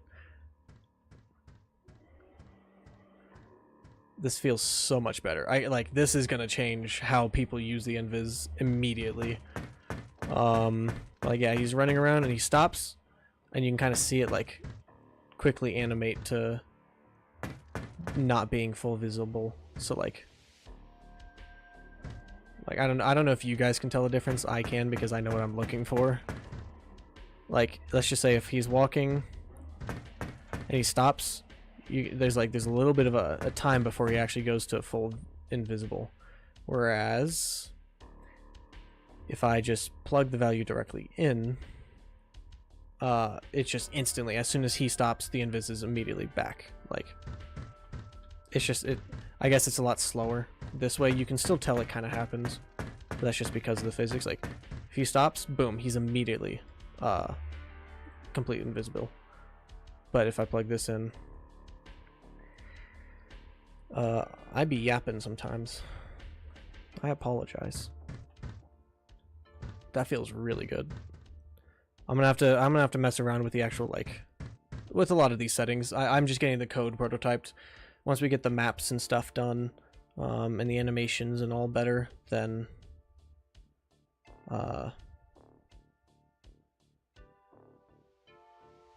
yeah, then I'll tweak these settings.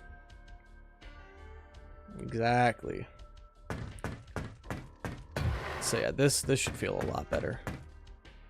So yeah, as you move now, it's still the Halo thing where as you're moving you become visible, which you know, the older Halo games all the way up until Halo 3, you could move at full speed and, excuse me, you can move at full speed and your invis wouldn't be, like, you wouldn't change your invis. You can move completely at full speed.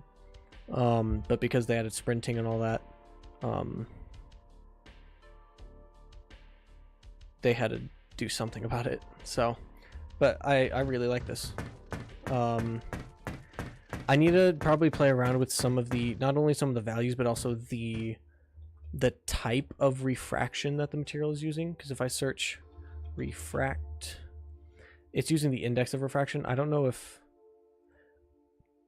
what 2D offset uses. Like, I don't know how that's gonna look. Oh, that's, huh. That's very straight. It is showing this stuff over here. Interesting. That is weird. What if I use pixel normal offset?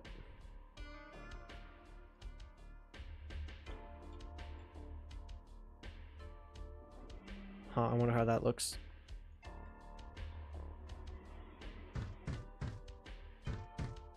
I mean, to me that looks better. Like, he's barely visible. And then as he starts moving, like, he actually becomes super distorted.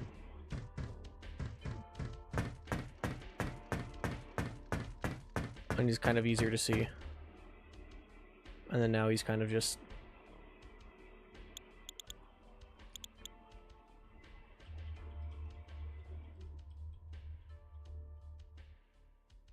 I don't know what the difference is. I'll have to look up what the actual, like, how it calculates that. But I say this one looks better, in my opinion.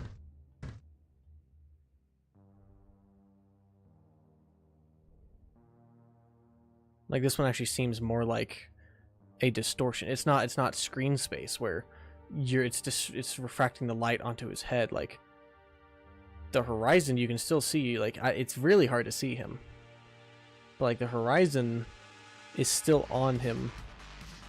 Dang, that song just...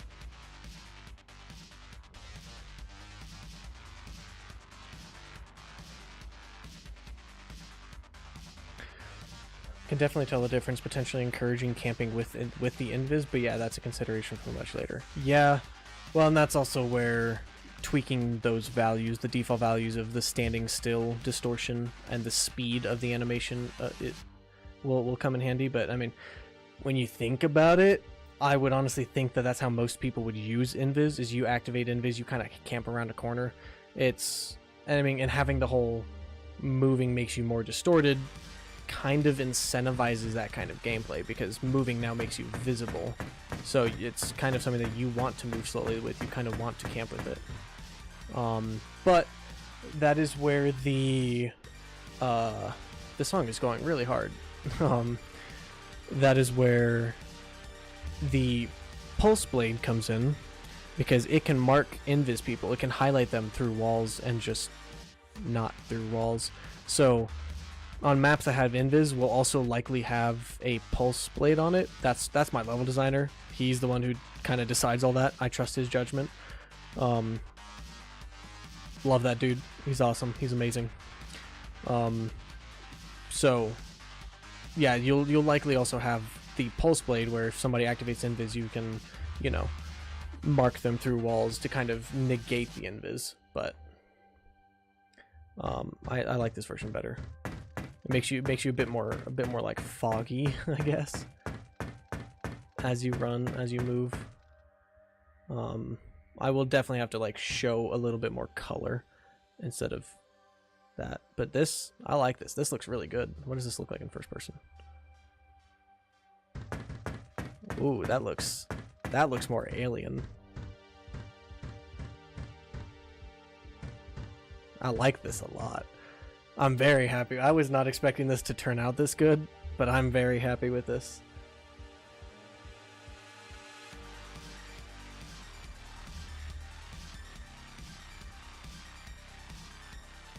Yeah, kind of a standstill timer.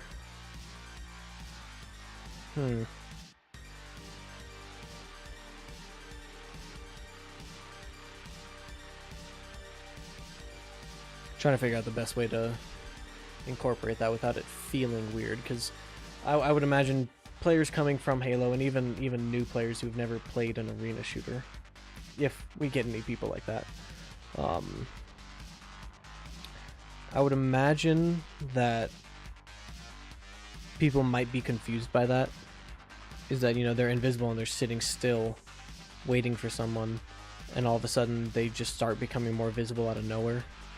There'd have to be definitely some way to, and I mean that's what the tutorial's for, that's what the firing range and training range is for, is to teach you those things. But for people that don't go through that, you obviously don't want them to be confused.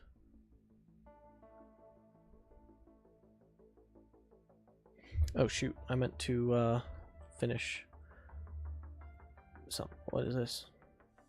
Oh, stupid error that I have yet to fix because I haven't finished the weapon component.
Yeah, there's a counter. Pretty much, it's one of the reasons why I don't think you were here earlier. But I was talking about we're giving a lot of the abilities kind of a rework. A lot of them are getting some more utility. Like for example, the grappling hook. It's always had, you know, it can pull you. You can grapple around with it like a normal grappling hook. And this is before Infinite ever added it. We had the idea first. Not that it's that unique of an idea, but Infinite keeps copying stuff from us. So a lot of the stuff that is in our game, in Onyx, we had the idea way before Infinite was ever even announced, and I just never had it in the game. So people might say I'm copying Infinite, but boohoo, I had it first.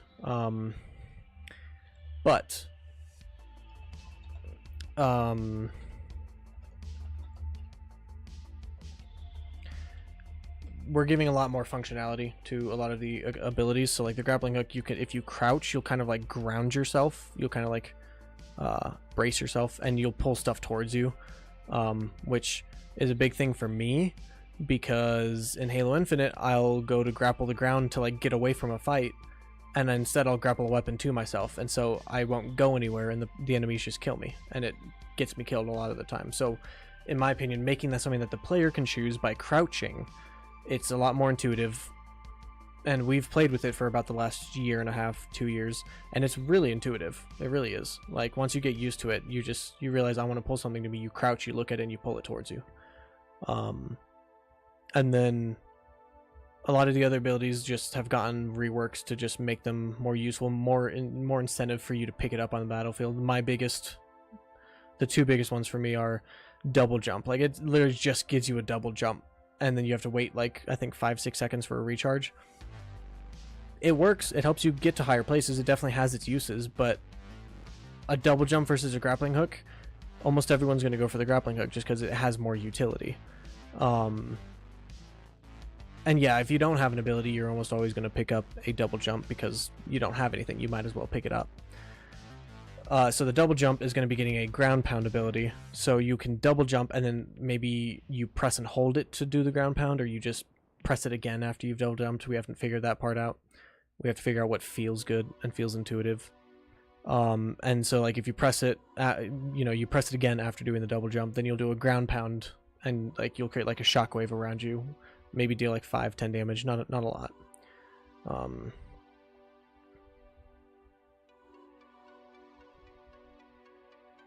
And then like the pulse blade, it obviously marks stuff through walls, but we were like, well, how can we make this a little bit more unique? And one of my friends was saying, if you stick somebody with the blade, because it'll stick to stuff, it's a throwing knife. If it sticks to stuff, they're like, well, what happens if you stick it to someone? And so we were thinking, okay, yeah, cool. If you stick it to someone, it marks them for longer. Maybe it sticks their name above them for everyone on your team to see. And again, it marks them for longer. Like, it'll still keep pulsing and marking the stuff around them for maybe 3 or 4 seconds, but maybe it leaves them marked for like 10 seconds. That way it rewards you for placing your aim properly and sticking them with it. You can chase them down. And so like with an invis, if you happen to stick somebody with invis, well, guess what? You've just negated their entire invis, which, yes, that's annoying. So it'll be definitely a hard thing to balance, but I think it'll be worth it in the end, because now it's not a thing of invis is just super overpowered on a map. No, if there's invis, you still have to use it strategically. You still have to, you know, place like smart with it. You can't just hide in a corner or just go running around with it because you're invis. You have to be smart. So yeah, this is just something else I've been throwing around. Yeah, I see what you mean. Thinking about it in Quake 3, it worked fine there. Not played too much Halo. The invis? Did Quake 3 have an invis?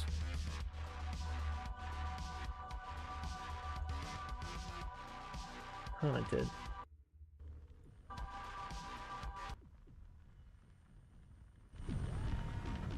Invisibility. Hey, you're really invisible.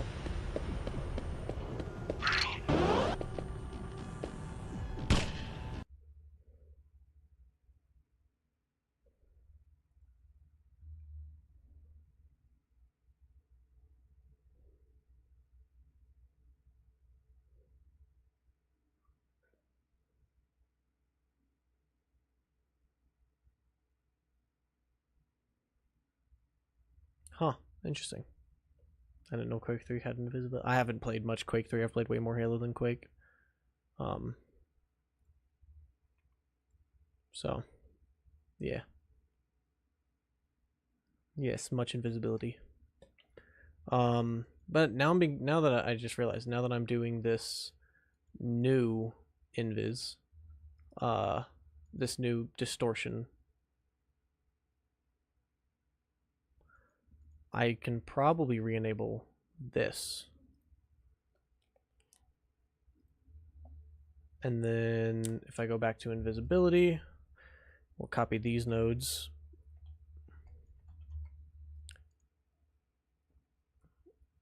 And then we will do another interpolate.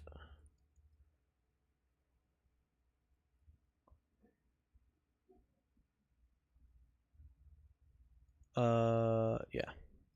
I thought I did that code wrong, so my bad.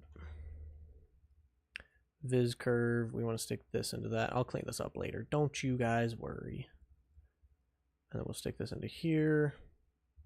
Boom. Yeah.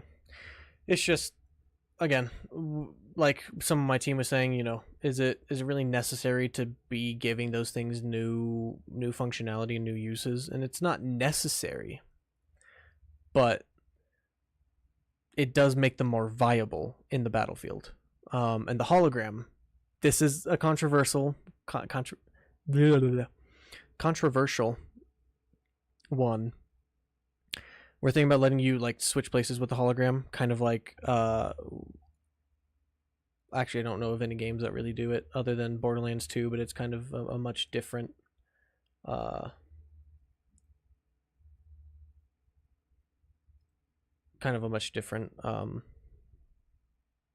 approach, where you'll send out your hologram and it'll kind of act like the classic hologram in games, Valorant, Halo, where they just walk forward, and then if you press it again, you'll actually swap places with the hologram, so you can kind of, you know, really outplay enemies with that. And there'll be a sound cue and a visual cue. I just opened Discord and I saw your message. GMC projectile project is, I'll open it, I'll show you. It's one of the videos, one of the 4 videos that I have in my brain that I need to get done. But I'll open that as soon as I test this.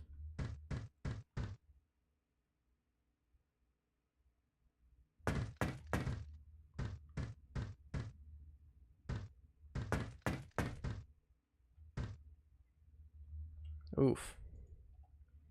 That is not how that's supposed to look. And that is because we are not using color viz. That's why it's not working. Or it's working, just not looking right.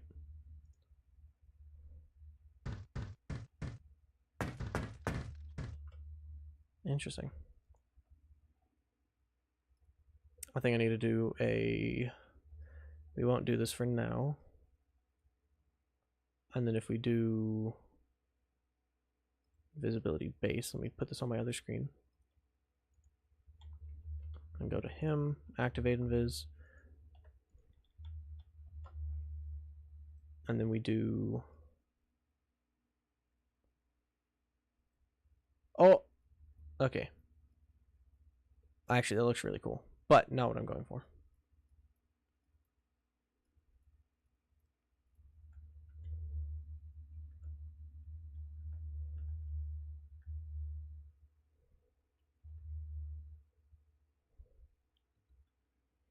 The value that we right now are balancing around is 1 second of TTK. So actually we might have moved it up to about 1.2, but I just remember the base testing that we did like 2-3 years ago in our really old version was 1 second. Because the assault rifle shoots 10 rounds a second, and optimal TTK is 1 second. So if it's 7 shots to break the shield, and then 3 body shots, or actually no, I think unoptimal TTK is 1 second. I think optimal TTK is just a little faster depending on if there's a headshot multiplier or not. Because it only deals headshot damage if the player doesn't have shields. So,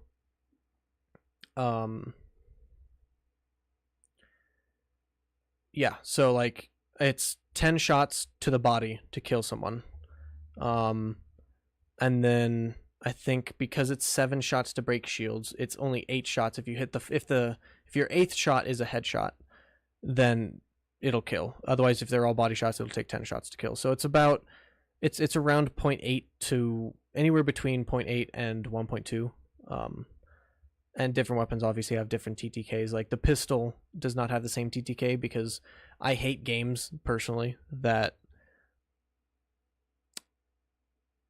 over balance everything. You're all good, Blizzard. It's storming and your name is Blizzard. That's funny. It's a little... I hate when games like they give you a pistol. It's really accurate. It does a lot of damage. You know, it feels like a good beefy pistol. But everyone uses the pistol over the rifles. The rifles are supposed to be your primary weapon. They're a rifle after all. So why are you using a pistol over the rifle? So we've really nerfed our pistol down to be specifically a sidearm. So, yeah. Okay, I like this value of 0.10. So I'm going to change this value to be, no, sprinting. Sprinting will be 10. This will be 12. This will be like 7. And this will be like...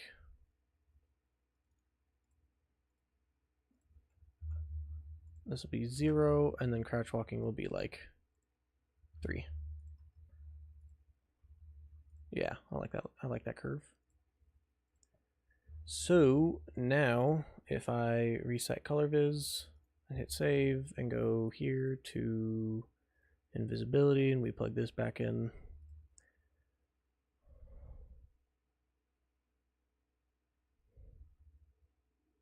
Snowstorming, snowing. Now, if we close this, activate invis, and as he starts walking, yeah, you can kind of see it becomes a bit more visible now. I don't know if that's what I want to do, because it does tell you about that player because of my whole crystal color setting. This means that red team will actually look red. So if I reopen this for like the 40th time. Actually, it's technically orange team. But like if he starts walking around now, you can see like he kind of glows a little bit orange. So like if you see somebody with invis, you can actually learn a little bit about them. Like you can learn that, okay, this dude's running across the screen. He's kind of glowing a little bit orange while he's on orange team, and orange team's really bad at the game. So I'm gonna go kill him real quick because I know that he's not gonna put up much of a fight. So like, you know, this gives you a little bit of info. So I might keep that. And that's always something that we can stick in the game options is like, does the player become, like, does the player's crystal colors show through invis? That way, if you want to make a really dark, you know, kind of, whatchamacallit? Actually, what does this look like? Pink.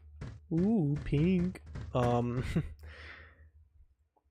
If you want to make like a nice dark like horror map where it's like infection and you're like trying to hide from these invisible predators or whatever, you know, and you don't want them to glow when they move fast, then you know that's an option that we can set. But like I like this to where as you move you become not only more distorted but also just you can kind of see your color like shine through. Yeah. Well, that's the... Yeah, melee is give or take a second. We're actually completely reworking the melee. It'll kind of feel a bit more like Destiny's melee, where it's kind of a static... I say static, it's not the right word, but it's a single melee animation.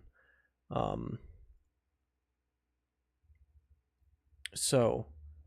it's not going to be like how it is currently in my Gen 2 project, where each weapon will have a unique melee animation.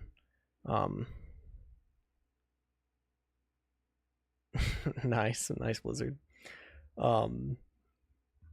But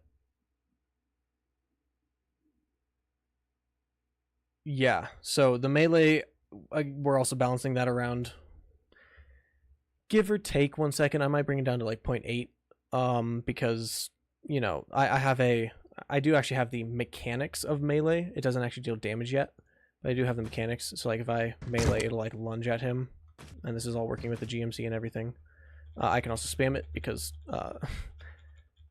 I don't have any limits on it right now since I'm waiting on the animations, and this is just fun to do. But like it takes on average the average melee. Different weapons might have unique melees. But the melee the melee lunge lasts about 1/10 of a second. So if you think about it, if it lasts about 1/10 of a second, then the time difference between dealing damage is about 1/8 of a second. Then that means the actual damage range between meleeing is about, give or take, 0.9 to a second. So yeah. So yeah, no, the melee is also relatively the same time to kill as the rest of the weapons. I hate games where, like Call of Duty, it's so annoying. You can get killed faster by someone meleeing you than using an actual gun with bullets, which doesn't really make sense. But yeah, it's weird. But that's also why we're going with a single melee animation. Like when you melee, your gun will disappear and you'll pull out a knife and you'll stab with the knife, and then the knife will, you know, you'll like unequip the knife and re-equip your weapon. And also the reasoning for that is that, well, guess what? If we do feel that the melee is a bit too quick, we don't have to go through and tweak every single melee animation for every single weapon. No, we just tweak the 1 or 2 melee animations we have for the knife, and boom.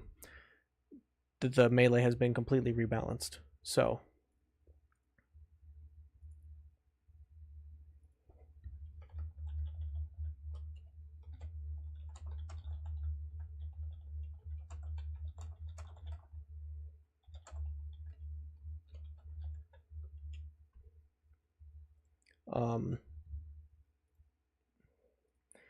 anyways, let me see if I can find that lag compensation project for you, and then I'll probably end the stream right after, because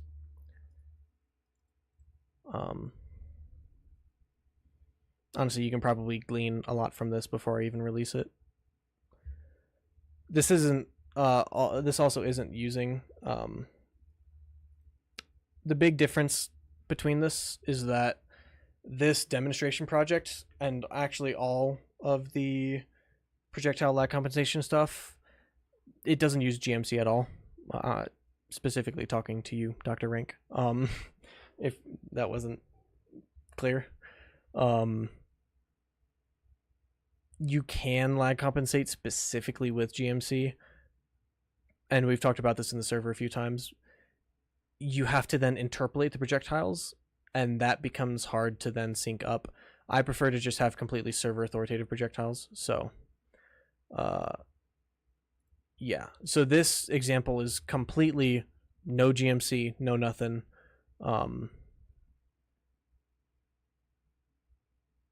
So this is something that you don't actually need GMC to do good projectile lag compensation. However, having access to GMC is nice because you can make the lag compensation completely server side and you don't trust the client for anything, which just makes it more reliable, more secure, and more accurate. So if we launch these two, we'll minimize this. Y'all can see my cool toothless background. Client is down here, as is obvious by the big blue client. This is kind of my color scheming that I do. The client is always aqua, and the server is always orange or red and blue. So you can see where the server points towards the mouse. And this is obviously just a 2D example, but the same ideas work in 3D. Like if I'm shooting, like, okay, yeah, I'm having an issue hitting him a few times. Without lag compensation, without lag compensation, you can see that on the client when I shoot, by the time that gets to the server, because my ping is 75 milliseconds, there's like that's a pretty big difference in the projectile. Like you can see the distance. It's about, I would say, probably 2 meters of distance, and the projectile is not even that fast of a projectile, and there's already a full 2 meters of distance between the server and the client one, and like right there, you could see the blue one hit, but the orange one didn't. So if I enable my auto aim, because I'm not good enough to hit this spinning circle, and if I just spam these shots, you can tell the blue one is hitting it because the client's getting all these impact effects, and they're blue. But you can see on the server up here, none of them are hitting. This is obviously, I'm sure you know this. This is why you need lag compensation. So in here, I've got all these different options. They all work like this version, where you can see on the client there's almost no difference in the projectile, and they're hitting on the server, hitting on the client. You might ask yourself, well, what's wrong with this? Why can't we use this? Essentially, what we call snap 2, it spawns projectile ahead of time in order to catch up to the client. So you can tell that when the client shoots, or when the server shoots, it's spawning from the center of the player. However, if we increase the ping to say 100 and wait for the ping to catch up. Alright, it's caught up now. It still spawns from the center of the player there. However, if we use snap 2, you can see that it's spawning from like almost right here, which means that close targets will never get hit. And it just feels bad. But it does hit. So if your targets are always at a distance, this is not that bad of a solution. I don't personally like it. I'll never use it, but it is a way to lag compensate. There's the accelerate lag compensation, which is what most games that I understand use, where they accelerate the projectile based off of your ping. So as I shoot, let me turn off my auto aim. You can see on the client, let me turn time dilation down so you can actually see it. Time scale 0.5. As I shoot, the orange one spawns and then accelerates to catch up to the client one, and it's not perfect. It never will be. Unfortunately, that's not working. But once it catches up, it stays exactly give or take, with the client projectile. So this works, and you can see on the server, if you're just looking up here, when somebody shoots, you can see it decelerate, and that's why you have to play around with this method, all based off of your game, your weapons, your targets. I'll make a whole video going into this. I'm working on a whole video of going into this. And you can see if I turn on my auto aim, the shots almost perfectly connect every time. I'm sure I'll get a few misses, maybe. Maybe my coding is just too good. And then there's the last one, which is replicating your lead vector, which just tells it how much you're leading your shot by. So if I shoot this, you can tell on the client they don't shoot in the same vector. They're impacting at two different locations, but it is still impacting. Because it's telling the server how much you're leading by. And this is what Halo uses, and this is what I've opted to use as my main one. But I actually use a mix, because you can imagine, let's turn off the auto aim, and I shoot. It misses. So the client, obviously the client doesn't see the orange one. So like, if it misses, then the client's going to see that shot hit in one location, and the server's going to see that shot hit in a different location, which becomes an issue. You've now created lag debt, and that's not good. So I use a mix system based off of the projectile's velocity. I figure out the distance to what the target that we think you're aiming at. And based off of that, we actually lerp between using the delta angle, or using the lead vector and the accelerate. So the further the target is, we use the accelerate. That way it gives the projectile time to catch up. And then the closer the target is, I use lead vector, because, well, if the target, you think about it, the closer the target is, the more likely that you can get an accurate guess of if it's going to impact or not. So that's what I use, and I've been using that for the past 2 years for all my weapons, and, well, all my projectile weapons, and I think everyone's in agreement that it feels really, really, really, really good. So that's kind of a quick look at the project, and that was already 5 minutes, so you can imagine how long a full technical video is going to take. I'm not looking forward to actually recording everything for that and editing it. I've got some of the clips. I'm not looking forward to editing that. I hate editing videos, but I know it'll be a good resource for the game development community, because there's not a lot of resources out there for that. So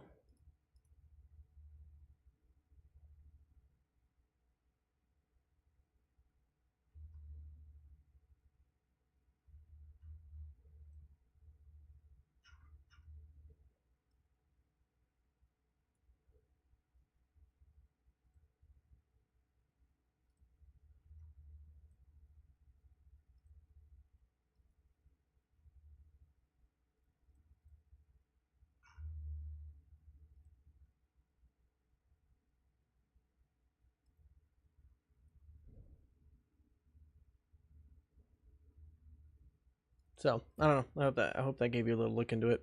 Sorry for those other people. That was really technical, but that's just, I guess, goes to show my networking knowledge. I've done countless hours of researching and testing and coding and implementation on networking lag compensation and stuff like that. Unfortunately, networking is unstable. You would think after all these years that we've had networking, it would be better. It's not. This is just the reality that we got to live with. So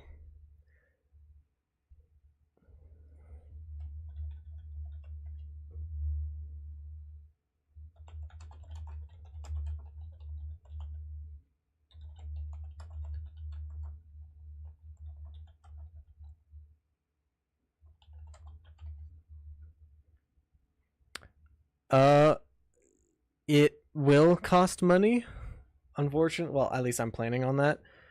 There's a huge discussion in the game dev community about multiplayer games costing money and then being free to play. The issue is, and the reason why I'm currently going for making it cost money, is that it's free anti-cheat. If you have to pay 20, 30, 40 bucks, and then you get banned from the game for cheating, well, guess what? You can't play the game again. You can't just create another, like if it's free to play, you can just create another account and just play it again. And then get banned again, and then create another account, and the cycle repeats. However, making the game paid means that the cheaters have to buy the game again on a new account. If they want to keep feeding me money to keep cheating, I'll keep banning them and taking their money. So, yeah, appreciate it. Again, I hope to do a more in-depth explanation. Feel free to message me if you have any more questions about it. I like to say I'm a good responder and I respond quickly. But life's crazy. Things happen. But feel free to send me any messages if you have any questions on that. Either in DMs or in the GMC server. So you're sharing this work with folks using the GMC? Yeah. I'm sharing it in the GMC server just because that's really the only development server that I'm in. So what if a cheater's a billionaire? Well, then I'm about to become a billionaire because that cheater's going to be feeding me money. There's also been a lot of stuff about AI anti-cheat that can learn someone's playstyle and stuff like that. So, and cheaters and it'll just automatically ban them before they even get a chance to play a game. But I don't know that any of those AI anti-cheat companies will reach out to me, so we'll see. Yeah, appreciate it. Again, feel free to reach out. Whether or not I respond in a reason. Good. I need something to drink.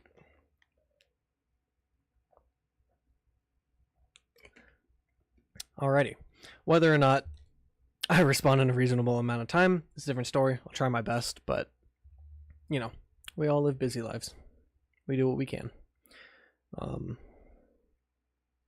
I'm glad the research has paid off though, because that sucked. All that time I spent researching that, and that's only projectile lag compensation. I've researched so many other things, like how to lag compensate vehicles. I've done so many testing in Halo and other games that have networked vehicles, and I've deconstructed and reverse engineered how they do their vehicles to make my vehicles feel better, and it's a lot. But in the end, I hope it'll all be worth it. So, I'm sharing it.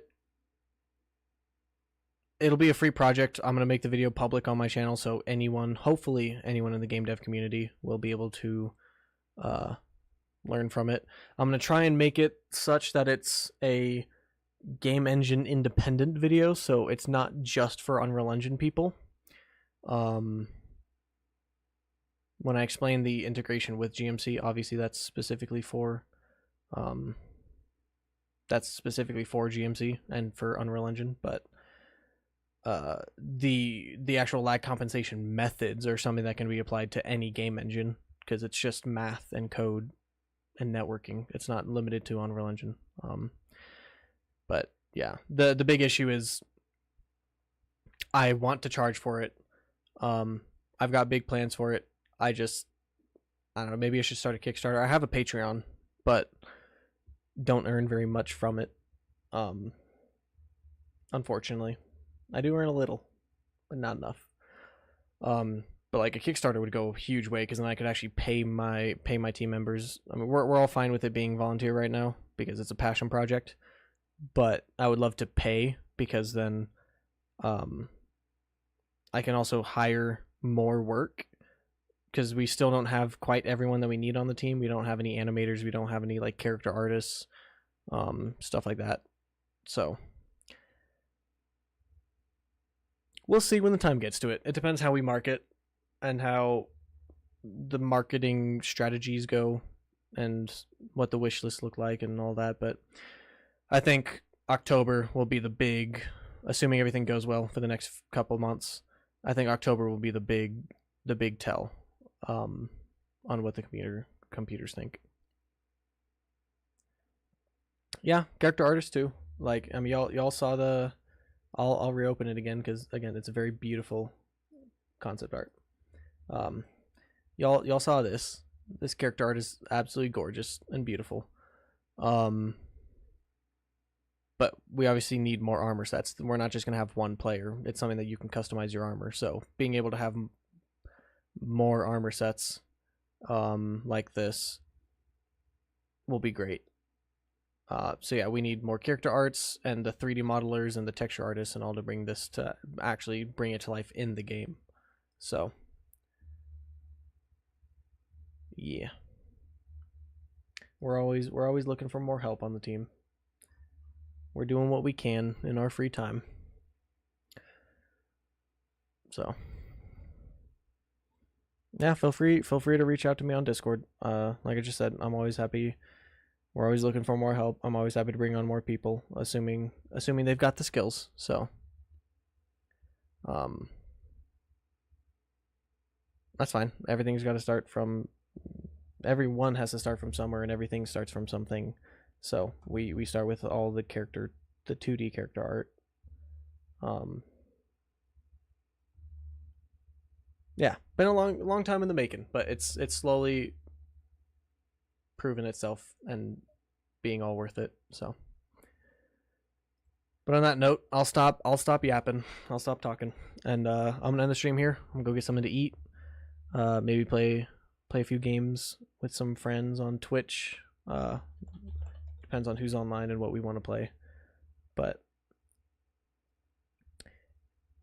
I'll send it in the chat again if y'all wanna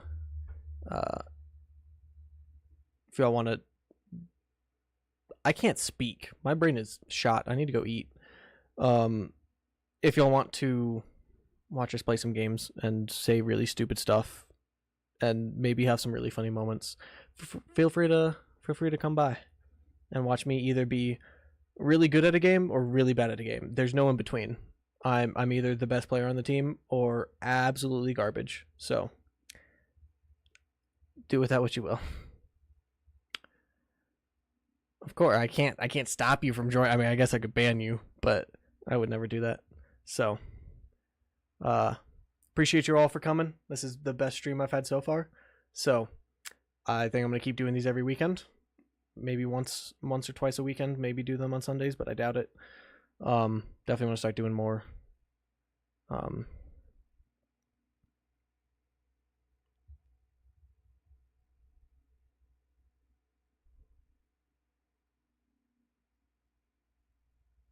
Yeah, of course, man. Appreciate you coming by and checking it out and interacting.